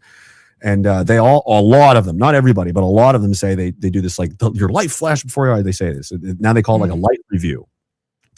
And what they say, a lot of people have said it is you see everything that you've done that impacted another person, but from their perspective. Yeah, I've heard that too, which is fucked up and scary. How is that possible? How does it know everything you've ever done is permanently? So like going forward, knowing that if that's true, right? You live, if you accept, I don't know what's true, but I've chosen to think that's true. I'm just going to do that because it will force me to live my life with intention and think carefully about everything that I do, like it's my last day, because don't take any of this for granted. Fucking around, you do whatever, right? It's like, if you understand, if you're like everything you do is permanent and everything, then okay, then be very deliberate about things, because then you'll have no regrets. Yeah. You won't be like, oh, I should have. No, you always did exactly because you thought about everything you did, and you with that in mind. Yeah, it's a good, and that's what a lot of religions try to teach people. And I think the Christians are that's like what that. Psychedelics did to me, where it's like you're a villain in other people's story, and you don't think about it that way ever. Of like, it could be a relationship with a girl or whatever in high school, and you're like, oh, I was a villain. I've definitely been villains for people, but this is how it works. I'll tell you a story about this. Like I had an unhealthy relationship with women because mine with my mother was probably so good. And I never had a bad experience. Really. Like I didn't have one. So when I had like women that were not good, like fuck me over, I was like traumatized. It like really did a number. Like I had a girlfriend that, right around the Afghanistan time. And then she just, went to be a college girl and had a good time. And it just, I couldn't fathom it. Like it like ruined me. For a while, and then even when I was old, it just always stayed with me. Like anytime any of them would do anything, I would just be screwed up to the point it becomes traumatizing. I think I've always said that I think like women could be worse than drugs when it comes to withdrawals. It's like you lost somebody, like a death. Like and there was another one when I was older, much older, that old enough to be like, I was shocked that I could feel like I was a heartbroken 16-year-old again. Or 18. And I was like depressed for months, like 3 months. Like I couldn't get up. I was like, even on days I wasn't even thinking about it, I just feel slow and shitty. It was like, I've been psychically damaged in a significant way. And I've had, I don't know, I would say more than bad. It's 75% women good, 25% good. But even the ones that were like, it was not good. It was bad to the point of malevolence and whatever. But there was elements of that experience that I desperately needed to be who I am today, and I would not be them without those. So I actually am very grateful for those experiences, even though they were difficult. They weren't bad, they were just hard, because again, we don't know how any of this is going to play out or what it's going to mean or whatever. And now I'm just like, okay, that was not fun, but I don't hate you. It just, life is what it is. But that helped me in a lot of ways. I through pain, there is a lot of, if you're willing to be humble and accept your end, you will then reap the benefits of that. You'll be stronger, you'll be smarter, you'll be wiser, you'll have all this, ability to appreciate things. But people, they not having courage and the strength to do that is a huge problem, because you're not allowed to ever evolve past day one, because nothing's ever your fault. And you're always, there's tons of people. You're always the victim. Taking excuses for everything. They're basically 16 years old. And they stay that way. I know people from their 40s and 50s that I'm like, your machine has degraded. You don't look 16 anymore, but you're exactly the same as then, and you're still. It blows my mind, Yeah. It is crazy, and how like it, and that's why I'm very thankful I stumbled upon people like you, and even like Jake Shields, despite what some people may think of him. I really liked him. Jake's great. I think he's like one of my favorite people I've listened to, and in just he has an inquiring mind. Like he really likes to, like he's wondering about the world and like what's. I love that this has started to happen and become a thing, because I experienced some of it in the military, but I didn't know if it ever go come back. But Shields is one of these guys, because he's came from the warrior school of thought mentality, values, on like all that kind of stuff, and that is the prevailing, that is the right way to think. Yes, about yeah. that is the correct way because it has to be earned. It's not all men respect it. It's just, of course, it works. And generally, not all the time, but generally, they're good guys and they want good things and they're willing to suffer and struggle for it. And Yes. and now everybody is like connecting. Yeah. And it's just proving that like this is what we want. We want a society, a group of good people, the good guys, and we're all going to help each other. We're all going to work together, and we're going to take care of this, right? That's what everybody wants, and it's starting to happen. 10 years ago, if you told me, I would have been like, hey, it's not good. It's over. We're screwed. But things are starting to shift. Yeah, it's gonna come to. I told him on his show, he was asking me like, how do you think this is gonna end? I said, I think it would be like if I had a house party and you were there, and my friend big dumb drunk Bobby is gonna fight you. So you're gonna fight Bobby in my living room. My living room is society. So who's Jake representing us and the people? Big dumb drunk Bobby representing, the bad guys. Yeah. I know how this is good. He's not going to win, but my living room is going to get destroyed. A lot of stuff's going to get broken. The TV's going to be ruined. Like, it's just going to be so annoying to fix, but I'm not worried that like it's going to be the end of the world. I just think, do you think people living through the Second World War thought it was the end of the world? They'd be right to think that it was, but was it? No. It's happened many times throughout history. The end of the world. But we do have the ability to end the world now. We do have nuclear. Rome. Yeah, I know. That's the problem. But yeah, there's theories that they've already nuked places, right, and stuff like that back in the day. There's like, why is the Mars? We're not going to get to this because I've seen all that too. I'm down with that. There's ruins on Mars. That's out there. Yeah. That's in the public domain. There are ruins, as in buildings, ruins on Mars. Yes, and the moon. Like, I'm not gonna. Yeah. It's going on in the space world right now. I appreciate you coming on. I definitely like to do this again, even if it is near like the winter or something like that. Like, I always enjoy our conversations, and it's always fun because we we have the same realm of thought when it comes to like how we view our points of views on stuff and going on in the world. And it's always just nice for me because we just did Helen Keller conspiracies recently, where I have to spend an hour talking about how Helen Keller's not actually retarded. Have you seen the guy in the chair, Stephen Hawking? Yeah, same shit. Yeah, it's all fake. It's crazy. All fake. It blew my mind. Owen Benjamin brought this up, and he looked at the old tape where his brother would translate for him, and Hawking would go, yes, like that. And his brother would go, he says that particle physics is an intricate, sophisticated subject. I'm like, what the fuck are you saying? Owen Benjamin's also a goat, man. I like Owen Benjamin a lot.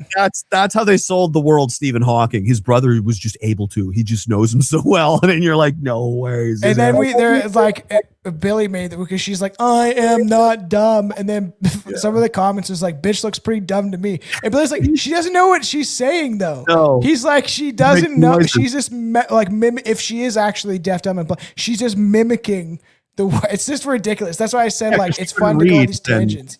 Yeah, I don't know. Yeah, the whole thing's very strange. So I like stuff on this show. Yeah, I've never thought of that. I've never thought of the Helen Keller psyop. It's so because my co-host has had a beef with Helen Keller for like 15 years, no joke. Like, I don't know, maybe long as Owen Benjamin, if not longer. Because I remember him like when he was 16 being like, she's fucking lying. So it's like let's talk about these subjects and stuff like that. It's always like we're always narrowed down to a box. So at least try to make it like that for the show. But always doing where I can free for all and just have an open conversation. It's always a lot of fun. I really enjoy doing it with someone like you because we both have really open minds, even into the conspiracy world. We wouldn't have discovered the Halifax race laws otherwise. Yeah, 4 Leafs, 4 stars. You get all 4. Yeah, it's so funny. I think we should do that though. It should be based on rank and stuff like that. It's like, how much blood do you have?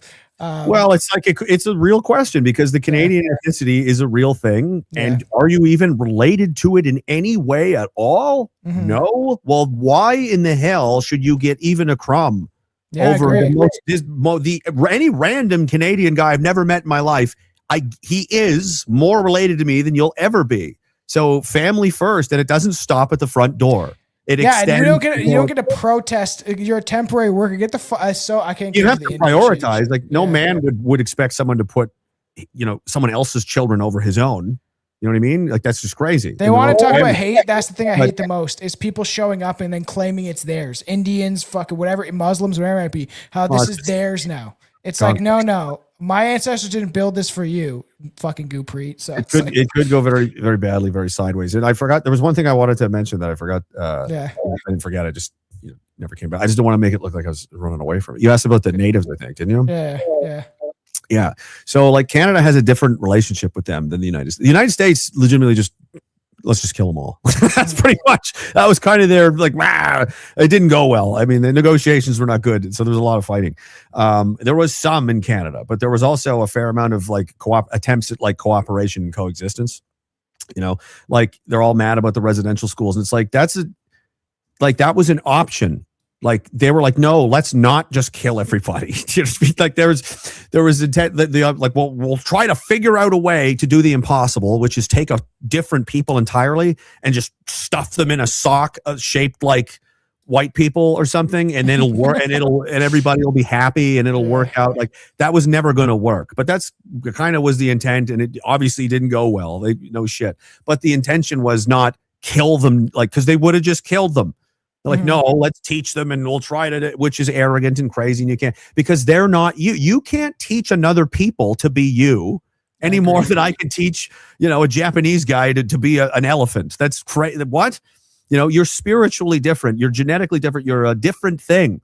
You're human, yes, but we're not, that's jazz music, I'm bass guitar. I don't, we can't, this is going to be very hard, to do. So maybe we put the jazz music over here, and we put the classical music here, and everybody's taken care of, and you can every once in a while I might want to listen to a jazz song, and every once in a while they might want to come listen to that. But generally, I like what I like, and that's just the ecosystem, and leave it alone. That's how the world used to work, but now it's insane. And the First Nation, whatever you want to call them. First Nations make sense because they, according to them, technically have a nation of people here before we were here on this continent. Fair enough. Okay, I accept your premise there. I'm always like the Solutreans, though. There is the evidence. There are some who will say, what are you? They'll say, I'm Cree, Dene, Mi'kmaq, Black, Cherokee. They don't say Canadian. If they do, they mean as a citizen. Yeah. Right? But they're very aware of who they are. They're not like, I don't know, I'm racially ambiguous retard, I'm watching Netflix all day. They're like, no, I'm this. Like I met a ton of them in jail. Like they're very aware of who they exactly, where they're at. I'm a Mohawk or whatever. Yeah, and they're proud of that. I'm like, okay, fair. I was like, that's respectable. They weren't pretending to be white people because that would be retarded. It's like, that's, I don't mean wearing a tie and I mean like, acting, how somebody could act black when they're not black. It's like they wouldn't do that. Like just be yourself. But don't try to be somebody else. Like they weren't trying to do that. And we actually have a history of that. We fought together against the Americans trying to invade. We're being invaded again, and not by the Americans this time, but we were here first, regardless of what problems we may have with any of the First Nations people, if it's with the Europeans, with the Canadians, whatever that is. Those are our problems. Yes. They're not part of this question, but we were here. We were trying to figure this out ourselves. And now all these fucks are here and we're both going like, this was our house. Remember they're trying to take the natives onto their side. They don't give a shit about those people at all. No. The Chinese are pumping them for all their work because they know their way to manipulate the laws and get land back. There's a lot of, Chinese activity here behind a lot of this. And I'm sure that a lot of the First Nations people don't want to live in Canindia, like, do you think it's bad now? Do you think the Indian governments are going to give a damn about any of you? They will. It's not good. Like we at least want to help you and work with you and figure out a way to make this work. Like that's what everybody wants. So there's peace and everybody can go home feeling good about it and just get back to our lives. That's what we would like to do. Let's just kill everybody and eat their bones. Like that's what we don't want that. So, I do think we paid our dues. It's like $34 to $60 billion a year. And it's like, my whole thing is a lot of the chiefs steal it, much like politicians steal our money. I've had either natives hate me because I actually talk about the factual history of Canada and I don't believe it's stolen land, stuff like that. Or I have a fair amount of them actually come on my side and say like, yeah, this is both of our houses. We built this together, fought together. Adrian, the realist, is an idea on the show, and we were talking either he's on air, off air. He's like, we both spilt blood on this land. Yep. So he's Correct. like, we are part of the same story. We did it so other people wouldn't tell us what to do. The Americans or whoever, so now that's literally what's happening. And, as far as that goes, like I would want us to band together. That's what I would like. Well, one of our heroes is Isaac Brock. He was a British military. Exactly. He was a military officer and was killed in Queenston Heights there in Niagara. And Tecumseh was a legend, war chief of the first. I can't remember exactly. I can't remember what tribe. I don't want to get it wrong, so I'm not going to. I want to say, seeing you guys there, I grew up going there to the Queenston Park. Oh, yeah. I grew up going up that fucking million stairs to go up to the Isaac Brock Tower. If that didn't happen, we don't exist. Like, we're America. Yeah. Or I'm dead because we were all sacrificed in Iraq already or something. Like, everything that makes us unique and everything that makes us Canadian, none of that exists without that. And those two guys fought together to the death. Neither of them survived the war. Yeah, it's crazy. He was killed a few years after, but they were friends, and it was like, so it can be done. We have a history of doing this, and the French have done it too. They've partnered with the natives to fight other, rivals from the States area who are coming up and attacking them. That's the Iroquois. There is a way to go forward. We have done it before, so it can be done. And the way forward is that because we had it in jail, guys. Remember, we don't have to be friends. You don't even have to like me. I don't have to like you. None of that has to fucking matter. We do need to have respect, and if we can respect each other, everything's fine, because that's the most important thing. And if it's like they know I'm not a bitch. I don't think you're a bitch. Okay, we good? Everything's fine. You know what I mean? You treat me with respect, and I'll treat you with, and that's it. There's nobody's never. We don't have to be friends. That's what I want. One of my best friends growing up was a native, right? I guarantee you, they would all be like, "Well, let's hear it out," because that's really what it's all. And that's what they want. They just want to be respected as men, and they've been neutered by these. Yeah, they've got a lot of corrupt leadership. Same as us, though. Yes, well, it's a damn chief's problem. They're gonna go, "Well, you're fucking chief." Yeah, fucking kids, man. Fucking do something about that. And I'm like, good point. So and they make a big, I don't want to get to it, but they make a big joke about it. We're slaves. We're both slaves. Yes. Do you want to get them? Let's get them. They have big fat native women wearing headdresses that would have never been allowed. They would have never allowed that in their tribes. It didn't happen in that way. And we have lesbian, gay pastors in the church. Like, you know what I mean? It's crazy, dude. Yeah. It's all subverted. And to end this on, I think that's a good point that I would like for there to be more unity, but they need to weaponize the Canadian people against the First Nations and stuff like that.